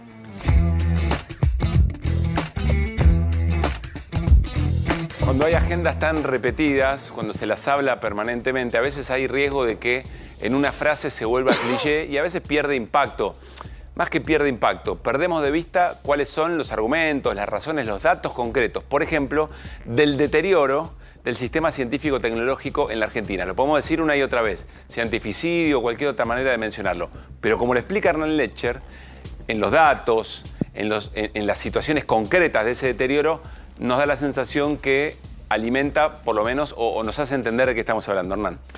Pablo, a ver, si pensás en un país que pujante, que va a crecer, ¿pensás en un país que le da bola a la ciencia o que la tira al tacho? Sin ninguna duda, por supuesto que le da bola. Bueno, quiero mostrarte los datos concretos que están viviendo la ciencia, la tecnología en la Argentina y el rol que le da en los números concretos, decías vos, en el presupuesto, en los salarios y en las obras el gobierno a lo que tiene que ver con la ciencia desde que asumió para acá. Si querés, arrancamos con la portada. ¡Upa! ¡Qué fuerte! Culto a la ignorancia. Culto a la ignorancia. Evidentemente otras artes se están poniendo en juego acá, ¿no? Sí. De mínima ocultas, donde cae el CONICET, donde cae... Todo. El INTA, ¿no? Los científicos en términos generales. Sí, Fuerte, ahí podríamos impactante. decir una poción que no va a dar nada bien. Podemos anticipar respecto de los datos. Culto a la ignorancia, si querés y apostar al conocimiento, a la educación y demás, probablemente le des bola a todo lo que tiene que ver con la ciencia. Por eso quiero mostrarte los datos concretos y si querés ya pasamos a la primera de las placas. Mira, acá tenés un poco el sistema científico. Todo lo que tiene que ver con las universidades, el CONICET y si querés algunos organismos, acá pusimos el INTA, la Comisión de Energía Atómica, el INTI. No, acá podemos poner otros, ¿sí? Actividades aeroespaciales y demás. Bueno, fíjate lo que tiene que ver con los salarios. Lo traje porque la semana pasada discutíamos el salario universitario y alto lío hubo respecto de la votación que hubo en el recinto, en el Congreso, por estos salarios. Milei lo llamó degenerados fiscales a los legisladores porque votaron esto.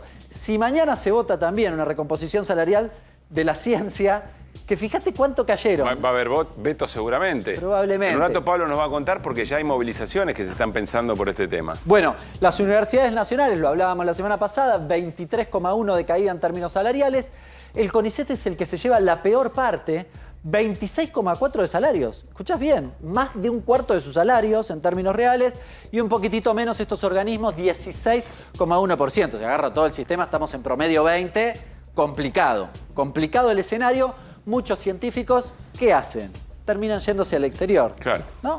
Si no, terminan arriba de un taxi, manejando un taxi, sin desmerecer, obviamente, la actividad. Sí, pensemos que su vocación era otra. Y su vocación era otra, estudiaron para otra cosa. Sí, pasamos a la que sigue.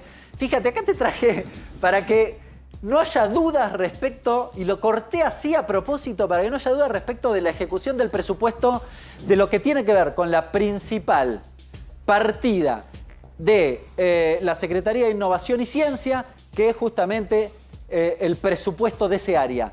Tenía presupuestado en el 2023 casi 75.000 millones de pesos. Está re viejo, tendríamos que hablar de 300.000 millones. Claro, ahí le metes una licuadora furiosa. Tremenda. Ahora, mira cuánto ejecutó. 2,94%. Escuchaste bien, ¿eh? Menos del 3%, nada. O sea, ahí tenés licuadora en presupuestado y en ejecutado tenés motosierra. No, básicamente está suspendido todo lo que tiene que ver con ciencia. Acá solo es Ministerio de Ciencia, o lo que era el Ministerio de Ciencia, la Secretaría de Ciencia y Tecnología. No incluimos los presupuestos del resto de las áreas que en algunos casos también han tenido un recorte. Pero esto es simbólico. No le doy bola. No quiero que exista el Ministerio, o directamente en este caso ya, ni el Ministerio o la Secretaría. No quiero que exista. Simbolizado en aquel CONICET afuera, ¿te acordás? Afuera, definitivamente. Y quiero mostrarte algunas obras que son paradigmáticas que están claramente suspendidas porque la ejecución no tiene ningún tipo de avance. Construir ciencia, había 100 obras en marcha, todo suspendido. Equiparar ciencia, 700 equipamientos que se le daban a distintas áreas y demás, también suspendidos. Fondos del BID que financiaban proyectos PIC y de investigación y desarrollo, absolutamente paralizados. El BID es el Banco Interamericano de Desarrollo que ya había dado esos pusieron la préstamos. plata para esto. Sí. Bien, y fondos de la CAF también, en el mismo sentido, para obras que están absolutamente paralizadas. Quiero mostrarte alguna de esas obras para que diga, che, ¿justificado o no justificado? Sí. Si querés, vamos a la primera. Mira, Centro de Innovación de Agricultura Sostenible en Mercedes, acá cerquita, del CONICET, IT, que es YPF Tecnología, e YPF Agro. Bueno, las obras quedaron paradas a la mitad. ¿Qué iban a hacer acá? Proyectos que tienen que ver con mejorar los rindes del agro. Esto no es una cosa menor. Hoy lo adelantó en nuestro grupo Pablo Ibáñez más temprano, respecto de una noticia muy importante. Subieron las acciones de Bioceres en Nueva York porque básicamente se convalidó, se autorizó el uso de lo que se llama HB4, un trigo transgénico, que ¿quién lo inventó? Una doctora que se llama Raquel Chan, del CONICET y de la Universidad del Litoral. Este proyecto iba a seguir en ese mismo sentido, no articulado con eso. O sea, el CONICET investigadores e investigadoras de la Argentina generaron una... Es un trigo que aguanta la sequía y que se usa mucho en África. Un desarrollo tecnológico que a una empresa, Bioceres, que cotiza en Estados Unidos, le hizo subir las acciones 10%. Hoy 10%. Solo. Sí. Y nace acá. Bueno, no nace en esta obra, pero en una obra equivalente. No importa, nace en lo que estamos hablando. Exactamente, en eso, que es un trigo, como dice Cero, que se banca la sequía, es decir, y que además yo puedo cultivar trigo en lugares que hoy, o que habitualmente no se podían porque son hostiles para ese tipo de cultivo. Eso te da recursos, aún en malas... No, pero además con lo lo cual, reconoce- si te da recursos, te da soberanía, Lo ¿o no? reconoce la FAO eso porque es una ayuda contra el hambre mundial. Porque Sí, claro. no está hecho te como permite la soja. extender lo que se llama frontera agrícola, que hoy lo tenés cubierto porque básicamente ya está toda la tierra ocupada. Pasemos a la siguiente. Bueno, edificio de biotecnología, I+D Ahí en quedó, la Universidad de congelado así. Hurlingham. Fíjate, son todos más o menos similares. En Puerto Iguazú también un centro interinstitucional de investigaciones subtropicales y el centro de investigación aplicada en Rafaela. Te cuento algunas de las cositas que hacen. Básicamente, prolongar la vida de los productos comercializables. Hacían en el I+D, por ejemplo, de Hurlingham. Algo parecido a lo que hablábamos recién. Me contaban, el durazno para que resista más a la exportación. Bien, ingreso de divisas. ¿Qué es esto? Acá tenemos el Salta Ventana al Universo. En San Antonio de los Cobres había un proyecto para hacer básicamente un observatorio, una especie de observatorio satelital. El objetivo era que la Argentina se posicionara en lo que tiene que ver con la observación satelital y demás a nivel global. Y había 2 proyectos. Bueno, este es uno de ellos, fíjate, estaba muy avanzado, Sí, claro. pero básicamente se suspendió al igual que los anteriores. Si querés pasamos, me parece que ya las últimas, el Centro de Servicios Tecnológicos del Parque Industrial de Tres Arroyos. Muy importante esto, muy importante. ¿Para qué sirve? Sirve para agregarle valor y para ayudarle, algo parecido a lo que hace el INTI, ayudar a la empresa productora industrial en la Argentina a que baje costos. Algo que se supone que le interesa a Milei, Claro. que todo el tiempo habla. Bueno, suspendido también, lo volaron. Pregunta, Hernán. Sí. Yo te digo, me considero bastante valiente, tengo estas 3 mujeres que me están dando bastante Mirando wiki, la por una espalda. parte. Pregunta, ¿es válido si el gobierno dice, bueno, lo que pasa es que ahora no hay plata? Entonces, recomponemos y cuando haya volvemos a ocuparnos de todo esto. O paralizar la ciencia y tecnología de esta manera nos mete en una herida o en un daño que es difícil después recomponer. 3 cosas. Primero, es difícil de recomponer. Segundo, Porque llega tiempo. Sí, porque lo que suspendiste acá, después hay que ver si estas obras no tenés que arrancarlas de cero de No, nuevo. y además, si los que estaban haciéndolo se fueron al exterior. Exactamente. Segundo, te genera ingreso de divisas. Ingresos en términos generales. Impuestos. Es decir, es una inversión que la recuperás y la recuperás muy fácilmente. Y tercero, si querés, en términos más generales, ¿cuál es el rol de la educación, la ciencia y la tecnología en la sociedad? ¿No? Si querés, como una pregunta abierta, cerramos con la obra paralizada del planetario en la ciudad de Paraná. Bueno, todo lo que vimos, ¿cuál es el rol de la educación, la ciencia y la tecnología en la sociedad? ¿Es un rol secundario? ¿No vale la pena invertir en eso? ¿O tiene centralidad? Lo respondemos en casa y mañana con Hernán Leche en QR la seguimos, por supuesto. Me parece la respuesta es bastante obvia. Me voy con Fer Cerolini. Caída de consumo en supermercados. ¿Cuáles son los datos, Fer? Los datos son que se derrumban las ventas en supermercados y usted que insiste, que tiene ganas de ver luz al fin del camino, del rebote y qué sé yo quiero mostrarle, yo se lo dije ayer, pero ahora hay distintos estudios que van confirmando lo mismo. Esto es de la consultora Sentia, especializada en supermercados. Para que veamos, venta en supermercados y autoservicios en abril habían caído el 13,7%. Acá vinieron con lo de mayo. Uy, estamos mejorando, cayó menos, mayo viene el rebote, 10% cayó en mayo el consumo en supermercados. Perdóname que te vuelva a preguntar, ¿esto es interanual? Esto es interanual. Interanual. Sí. Pasemos al mes de junio. Sí. Junio cayó 12,4% y julio cayó 16,1%. Ahora, usted dice, bueno, estamos tocando fondo, ya vio que estos muchachos Adorni le gusta hablar de se llegó al piso, viene el rebote, estamos en el fondo, pero estamos por el piecito, nos va a dar el empujón para tomar aire. Bien, mire lo que está pasando. Bueno, acá vamos a ver algunos de estos datos para que vea cómo es la composición. Ve, ahí tiene. Lo que cayeron los supermercados está a la izquierda, 16,6, en el AMBA el 16,1, en el interior. ¿Vio que algunos dicen el interior está mejor? 17,1 habían caído en julio. Y tenés los autoservicios independientes, que son los chinos y otros. Hay algunos que habían caído en el interior hasta el 24,6. ¿Se entiende? Y ahí nos da el promedio en el que dijimos, el 16,1, que es el promedio final, es el promedio del AMBA y el de abajo el del interior. Ahora veamos creo que está por producto, por área, me parece que está por producto, hay algunos de los productos ahí, si lo podemos ver, bien, hay áreas que han caído el consumo. ¿Qué tipo de productos, cayeron más? A ver si está o no está. Bueno, si no, pasaremos a lo que tenemos. O sea, es una caída sistemática. Una caída sistemática. Que se va agravando respecto de la... Se va agravando, pero ¿qué pasó? Hay datos del mes de agosto de las grandes superficies, que es distinto. No tienen todavía los autoservicios independientes. Sí. Tienen las grandes superficies, menos una. No dicen cuál, pero dicen, mirá, estamos online con todos los supermercados grandes de la Argentina, las cadenas. Hay una que todavía no dio los datos. Puede subir un punto o bajar un punto. ¿Quiere saber cómo da eso? A ver. Bueno, a ver si... Mire lo que da del 1 al 11 de agosto. Una caída del 18,7. Y dicen, del 12 al 18 de agosto les agarró el terror porque cayó 27,6. La tercera semana de agosto se destruyó todo. Yo he ido a supermercados esos días y realmente es pasar por la caja y te vas. Yo sé que estamos hablando de grandes superficies, pero ¿te acordás que hablábamos con Fernando Sabore, almaceneros de la provincia de Buenos Aires, y nos decía, el 15 termina el mes? Se acabó el mes. Bueno, pero mire lo que pasó. 27, esto está dando un promedio del 22. Está casi duplicando o una vez y media lo que teníamos en julio. Entonces, muchacho, el rebote, no sé cuándo viene el rebote, pero esto se sigue hundiendo. Y esto no es simplemente la gente además no consume. Es que no se vende y no se recauda. Es decir que, no sé, ahora vienen todos estos enjuagues, viene el blanqueo, viene el pago de ganancias, qué sé yo. Sí. Van haciendo numeritos para adelante. Hay un momento en que la Argentina va a vivir de lo que recaude de las ventas. ¿Se entiende? Que del IVA y de la actividad económica. La actividad económica y no hay. Entonces se cae el trabajo.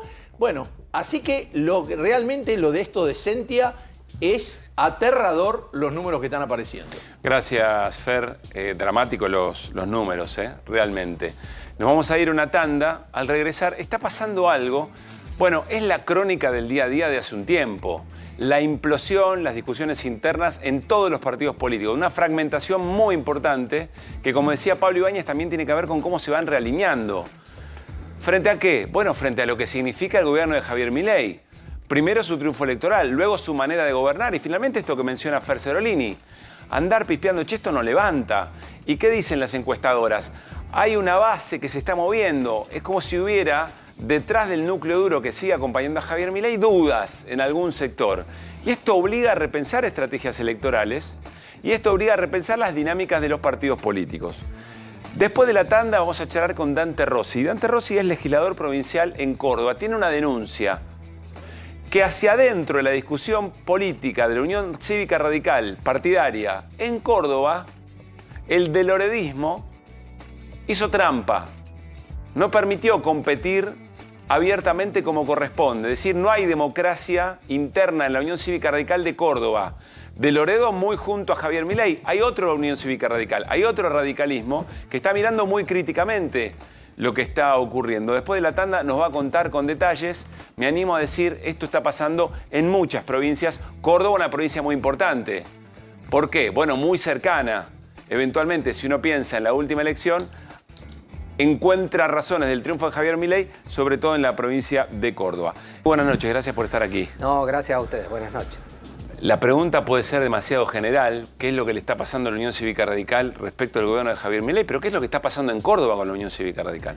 En Córdoba lo que pasó, teníamos un proceso de renovación de autoridades partidarias el 8 de septiembre y había presentación de 3 listas y la Junta Electoral Partidaria, dominada por el sector de Rodrigo de Loredo, terminó bajando 2 de esas listas y proclamando una. Tuvo que intervenir la justicia. O sea, no va a haber elecciones. No va a haber elecciones, tuvo que intervenir la justicia, se hicieron las denuncias correspondientes, intervino la justicia electoral, el juez federal con competencia electoral llamó una audiencia, a partir de allí hubo un acuerdo forzado para evitar que siga actuando la justicia, pero lo triste es que el Partido de la Democracia termina dentro de su sistema impidiendo que se vote y aparte de eso teniendo por falta de diálogo, falta de búsqueda de acuerdo, falta de no entender de que hay matices en el radicalismo y que todos tenemos que estar pensando para adelante, terminamos con participación judicial. ¿Y es una discusión de cuotas de poder provincial o en el fondo hay miradas distintas respecto a qué tiene que hacer el radicalismo respecto al gobierno de Milei? No, me parece que en el fondo es esta situación, o sea, allí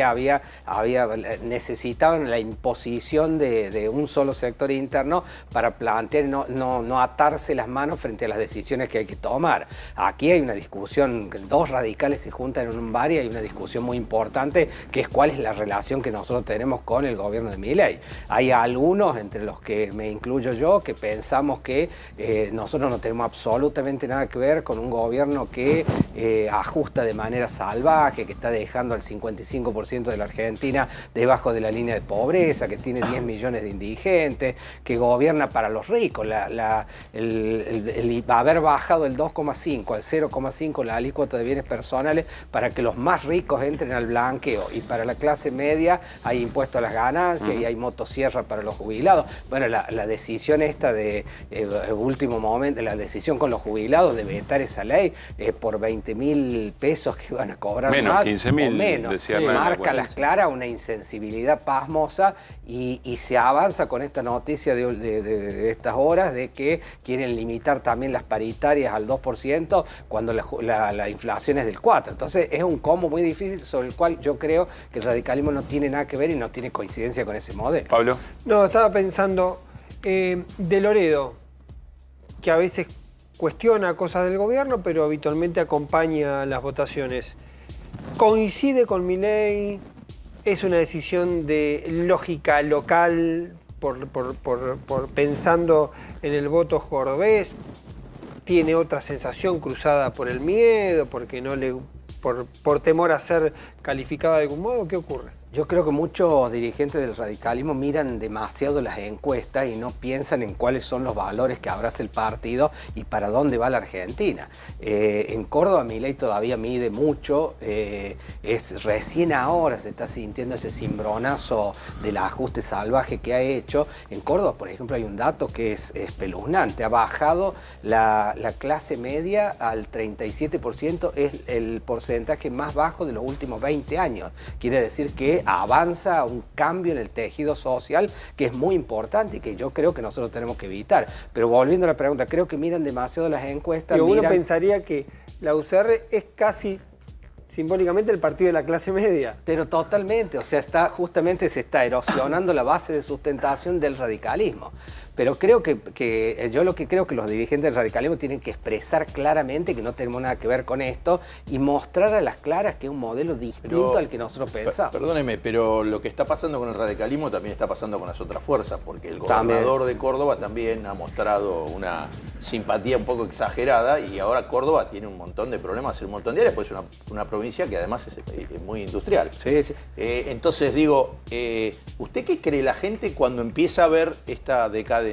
¿A quién se la atribuye? ¿Al gobernador o se la termina atribuyendo al gobierno nacional? ¿O a los dos por coincidir? En Córdoba pasa que el gobernador no reclama con énfasis los fondos que tienen que mandar. Nosotros no transferimos la caja de jubilaciones y no manda 18.000 millones de pesos todos los meses. Es obligatorio. Es obligatorio, no cortó el fondo. Pero Dante, esto es muy interesante, le pregunta a Fer. Es decir, la sociedad cordobesa le reclama mayoritariamente al gobernador esto, que no está siendo lo suficientemente duro en el planteo? No, yo creo que hasta ahora el que tiene que, cuando no manda el FONID, es el gobernador el que tiene que poner la plata para cubrir el FONID. Creo que el gobernador también no mitiga los efectos de este ajuste porque, por ejemplo, aumenta el transporte interurbano y el gobernador deja que el impacto recaiga el 100% en el bolsillo de los que toman el transporte. Pero yo creo que hasta ahora, recién ahora se está modificando. Hasta ahora creo que le echan más la culpa al gobernador, incluso de cosas que tiene que ver la nación. Pero bueno, esto va a cambiar y seguramente es dinámico. Estamos viendo otra cosa. Dante, quería retomar un poquitito de la cuestión interna y pensando, es un poco hacer futurología, pero el año que viene hay elecciones legislativas. ¿Vos ves que De Loredo quiere ser parte del esquema Milei y el radicalismo debería ser otra cosa? ¿Vamos camino a eso? ¿Esto es una postal de eso mismo? Yo sospecho que hay sectores del radicalismo que hoy tímidamente, porque nadie lo dice abiertamente, pero que tímidamente están pensando en armar una alianza en Córdoba con La Libertad Avanza, porque eso permitiría ganar la elección. Yo lo que digo, cuando uno arma una coalición, la arma de acuerdo a valores comunes, de acuerdo a cosas que pensamos en común. Entonces, nosotros por lo menos hemos avisado en Córdoba que si llegara a pasar esto, no vamos a formar parte de eso y por supuesto que utilizaremos la herramienta que corresponda para armar lo que creo que el radicalismo tiene que hacer a nivel nacional. Tiene que avanzar, abrir los brazos, armar una coalición más grande y tratar de generar una alternativa en la Argentina, porque cuando la gente se canse de eso, va a mirar quién los representa. ¿Se puede romper el radicalismo en Córdoba? Sí, yo creo que si el radicalismo avalara alguna alquimia electoral, como por ejemplo una PASO con La Libertad Avanza para elegir los diputados nacionales, hay riesgo de que el radicalismo se fracture, porque en el espíritu de la mayoría de los militantes del radicalismo están las diferencias abruptas con el gobierno Dante, nacional. la última, nos tenemos que ir a un urgente. Mañana hay un acto en la provincia de Buenos Aires, en San Martín, de Ricardo Alfonsín, lanzamiento de un espacio político, UNIR, con Forja Libres del Sur. Conversé con Ricardo Alfonsín y me dijo, mirá, yo creo que no le voy a dar el gusto de que me eche, me voy a desafiliar del radicalismo porque no me expresa. Da la sensación que un referente, ni más ni menos, un apellido Alfonsín. ¿Hay posibilidad de dar la pelea interna de estas líneas que vos también representás en el radicalismo o tiene que ser por afuera? No, nosotros, yo lo que creo es que hay que trabajar para ver si podemos dar esa pelea interna en el radicalismo como primera medida. Ya si hay un avance, por ejemplo, en Córdoba respecto de una alianza con La Libertad Avanza, habrá que pensar qué hacer. Pero yo por ejemplo, valoro mucho lo que se hace desde el Comité Nacional, por ejemplo, que resisten los trolls, resisten las descalificaciones permanentes, sabiendo que traducir o explicanos o cómo es la escena cordobesa de esto, el vínculo entre el presidente del partido, Martín Lustó, y el titular del bloque en diputado parece estar a contramano. ¿Pero qué es esa convivencia? ¿Es un error en la Matrix? ¿Qué es lo que pasa ahí? Cero vínculo. Nosotros hicimos un encuentro de los tradicionales que hace el partido a principio de año en Villa Giardino y por primera vez evitaron que el presidente del Comité Nacional fuera a Villa Giardino. Por primera vez en la historia del radicalismo. Hay un cortocircuito. Eso es una anomalía. Totalmente.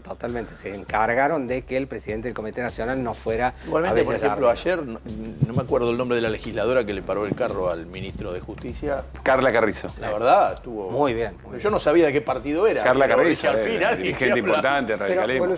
Pero aparte eso marca que las contradicciones con el gobierno nacional no solamente son sociales, no solamente son económicas, sino también en estas visiones cultural, que desde mi punto de vista son cavernícolas. Dante, muchísimas gracias. En la próxima hablamos de Talleres de Córdoba. Dale, ¿Qué le pasó a Talleres de Córdoba? El mejor equipo de fútbol argentino. Capaz que con técnico nuevo mejoremos. Gracias por haber venido. Gracias a ustedes. Gracias. Bueno, nos vamos a unir, gente. Yo no lo tengo. Y la información nos lleva a una situación que venimos observando con mucha preocupación. La red de pedofilia de la que era parte Germán Kixá detuvieron al legislador provincial que ya había sido expulsado, Germán Kixá, en la provincia de Corrientes. Habíamos hablado ayer con Irina Hauser la posibilidad, los datos que indicaban su presencia en Iguazú y la posibilidad de que se hubiera ido del país. Había una pregunta por el automóvil que también la charlamos aquí, que no aparecía y eso llamaba mucho la atención. La información a esta hora es urgente. Indica que detuvieron al ex legislador provincial. Ahí lo estamos observando, esposado en la provincia de Corrientes. Habrá que ver qué es lo que pasa con su hermano, que también estaba prófugo. Sí, supuestamente junto con él. Recordemos que está acusado, como contamos ayer, de tenencia, consumo y distribución de material de abuso sexual infantil. Delitos muy graves y que además la situación de haberse escapado obviamente agrava... Empeora, claro, su condición, su situación. Exactamente. Tenía un pedido de Interpol. Tenía un pedido de Interpol porque se lo estaba buscando también en Brasil y en Paraguay. Bueno, se lo encontró dentro del país. En Goya, en la localidad de Goya, detuvieron, mirá vos. Justo en Goya. Mirá vos, en Goya, estamos... Goya representa en estos tiempos la situación, el caso Loan.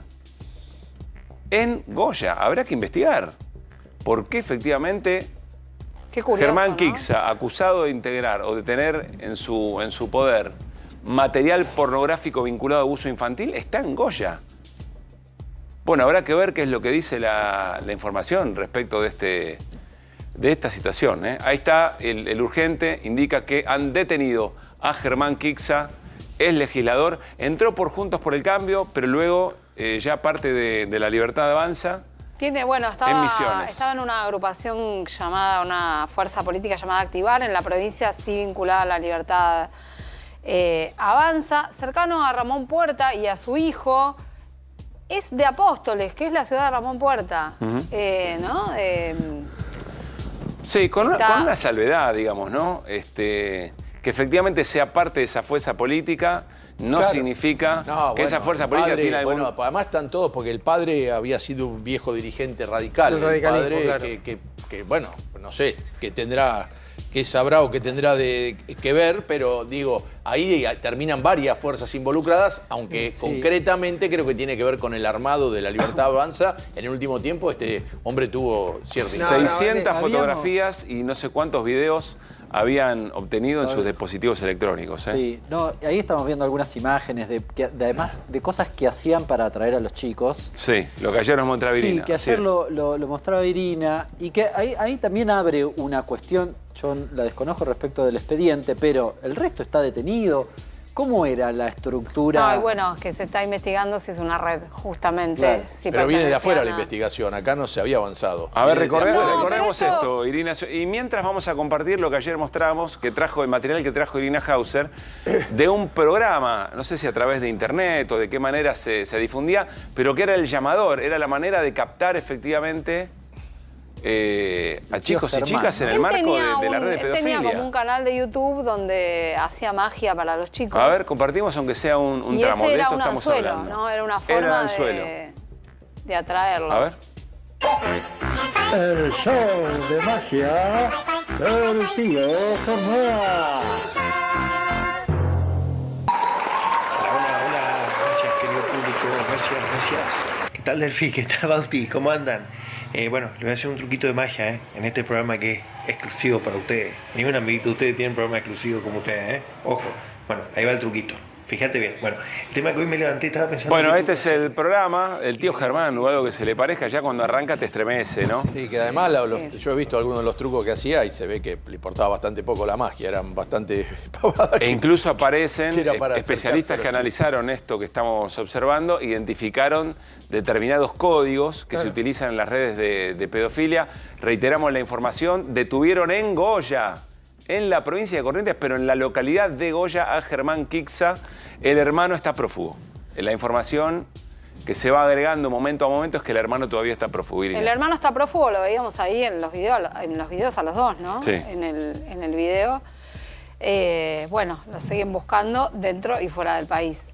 Bien, vamos a seguir la información. Dice que estaba solo en una finca en esa condición se lo ha detenido. Yo insisto, llama mucho la atención en el marco de la búsqueda de Logan, con todo lo que se ha hablado y todas las hipótesis que se están trabajando en un caso que fue perdiendo tensión mediática, pero que sigue en la foja cero prácticamente.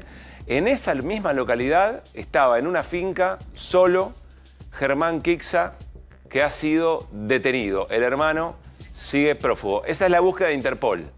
Ese es el alerta que dio Interpol, claro, advirtiendo... Cuando todos pensaron que sabiendo que se había ido ahí la triple frontera, que tenés posibilidad de huir al Paraguay o Brasil, lo que hizo justamente mandarse, lo contrario, se fue para adentro de la Argentina y bajó hacia Corrientes, que no sabemos qué vínculo, qué gente puede ser que lo haya tratado de proteger, ¿no? La causa judicial, de todos modos, tramita en Apóstoles. Justamente. En la localidad de la que es oriundo. Sí, la tiene el juez de instrucción Miguel Ángel Faría. No es un delito federal.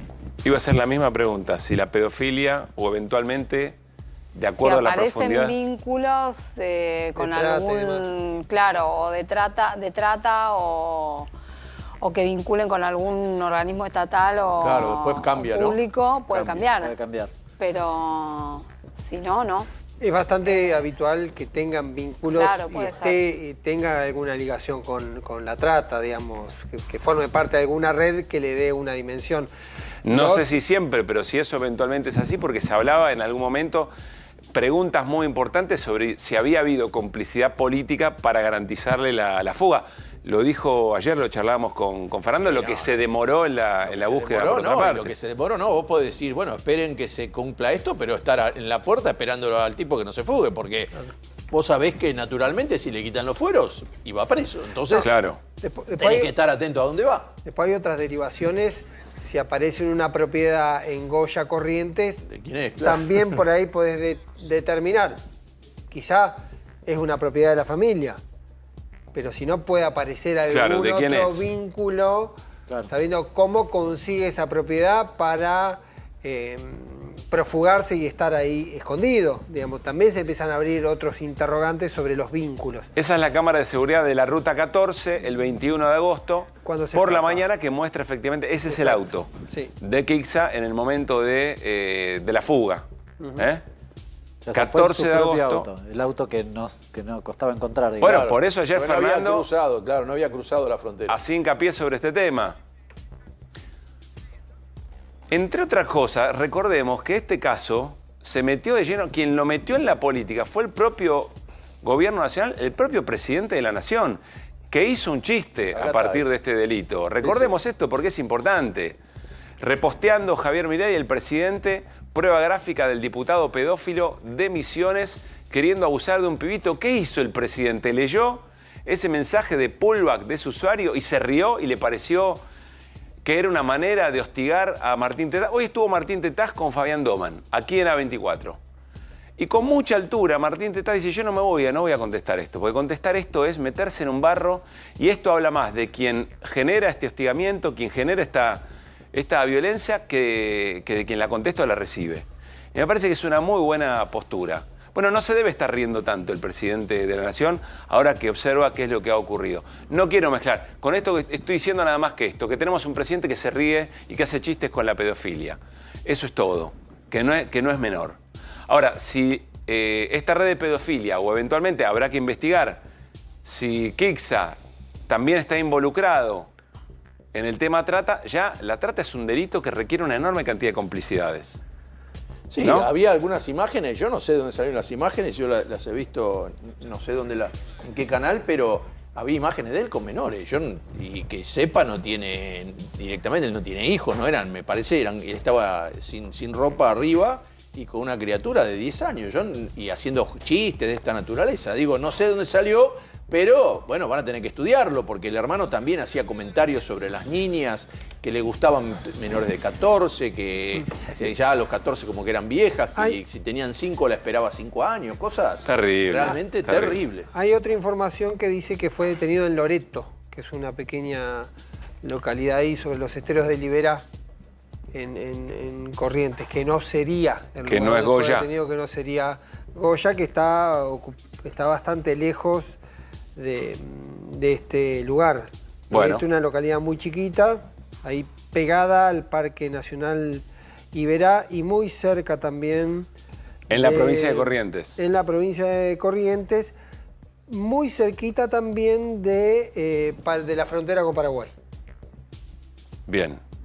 Bueno, ya en el orden de especular que puede haber sido una escala para tratar de salir a Paraguay, posiblemente por un lugar... ¿Cómo decís, Fer? Enfriar la cosa. Claro, enfriar un poco, que ya lo den como que ya se había ido y tratar de cruzar cuando ya la búsqueda estos días debe ser cada persona que miran, que cruza, debe mirar si es él. Sí, porque además está muy cerquita de la frontera con Paraguay, esta localidad. Vamos a repasar los testimonios que ayer también compartimos con Irina Hauser de Kixa, buscando lugar para parar, que es los testimonios cuando pedía efectivamente una habitación, en este caso dentro de Misiones. Sí, él pedía una habitación en un hotel en Iguazú. En Iguazú. A ver, lo compartimos, dale. Sí.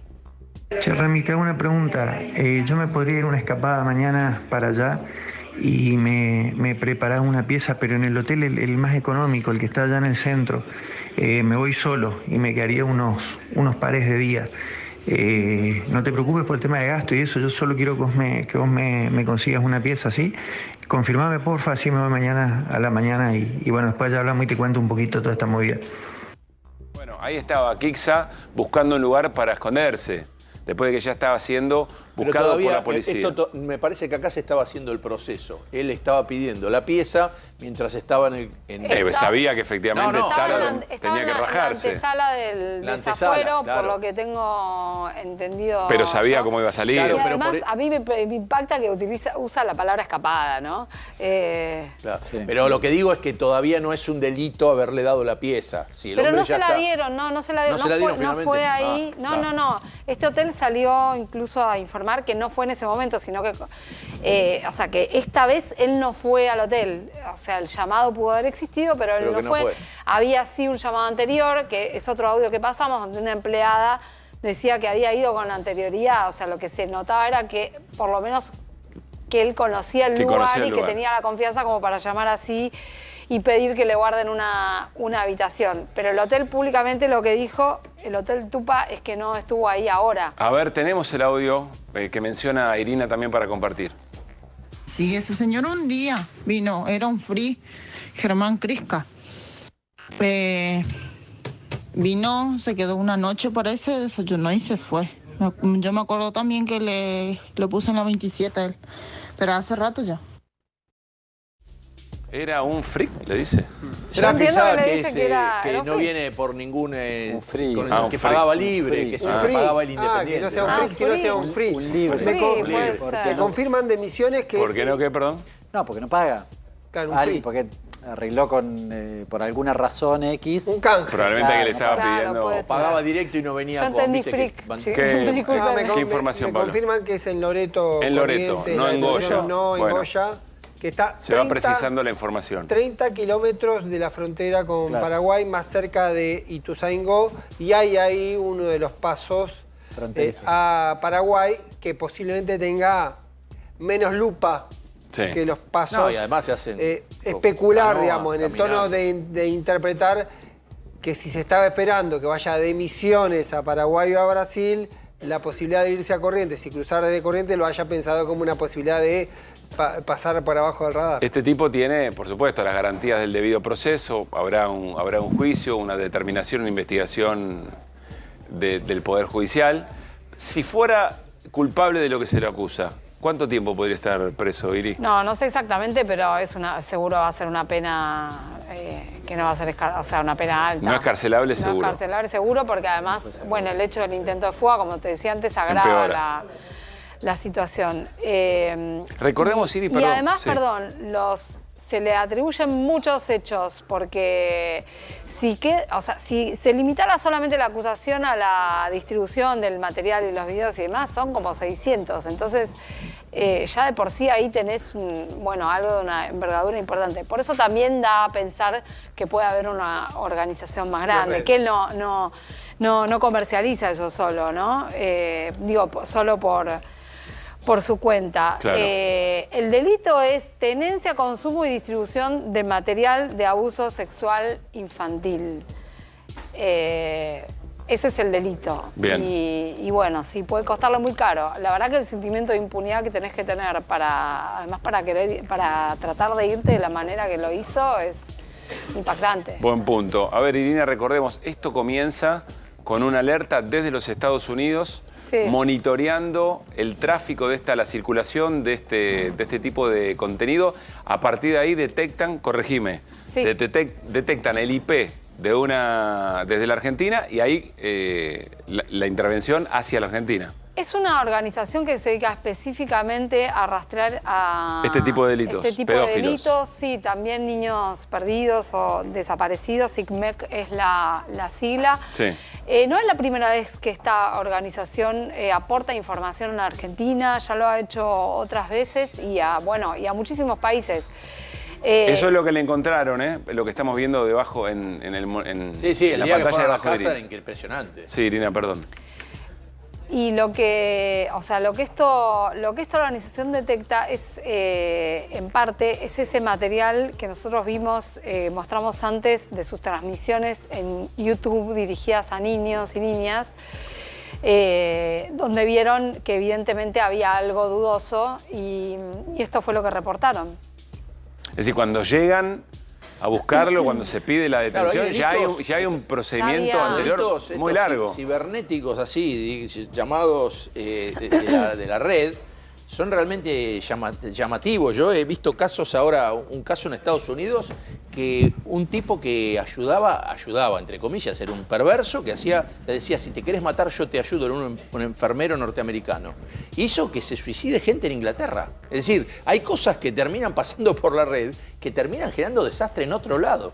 Y son redes internacionales. Por eso, cuando te vienen con eso, te llaman de afuera y te dicen, che, ¿está esto? Le prestan atención. Sí, después imagino que a medida que avance la investigación, por ahí Irina me corrige, puede ser que aparezcan otras carátulas adicionales, que pueda haber algo con corrupción de menores o acciones de otro tipo, que empiece a sumarse esa información. Está vinculado. Por ahora solo dispara o solo detona este hecho del tráfico de este tipo de material. Es que es posible que eso ocurra, pero bueno, habrá que ver cómo sigue la investigación. Bueno, insistimos, esta es la noticia de último momento, el urgente de A24, la detención de Germán Quixa en la provincia de Corrientes, en Loreto más precisamente.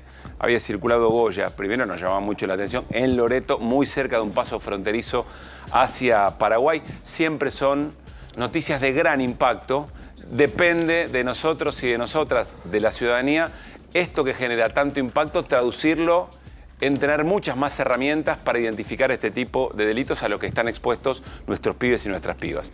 Nos vamos, quédense con Babi Echecopar para hacer Basta Babi y nosotros mañana a las 9 de la noche seguimos haciendo QR. Nos vamos como llegamos con las voces del día. Gracias.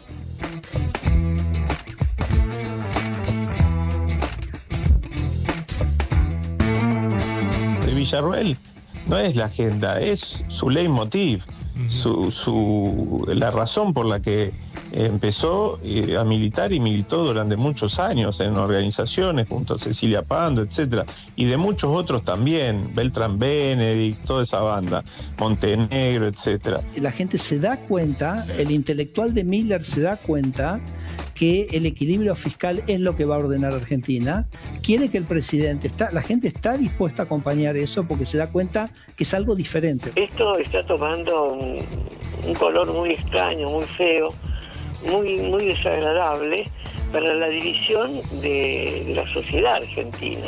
Y creen que tenemos una provincia que no se da cuenta, que en realidad cuando cortan el fondo compensador del transporte no es contra el gobernador, es contra el pueblo de la provincia, que cuando cortan el fondo del incentivo docente es contra el pueblo de la provincia. Yo lo que escuché es que la mitad de los economistas dicen que si devalúa se va todo al carajo y la otra mitad dice si no devalúa se va todo al carajo. En esto estoy de acuerdo. Parece que está esquivando el tema de la visita al penal y le está tapando con esto. Perdón que lo diga.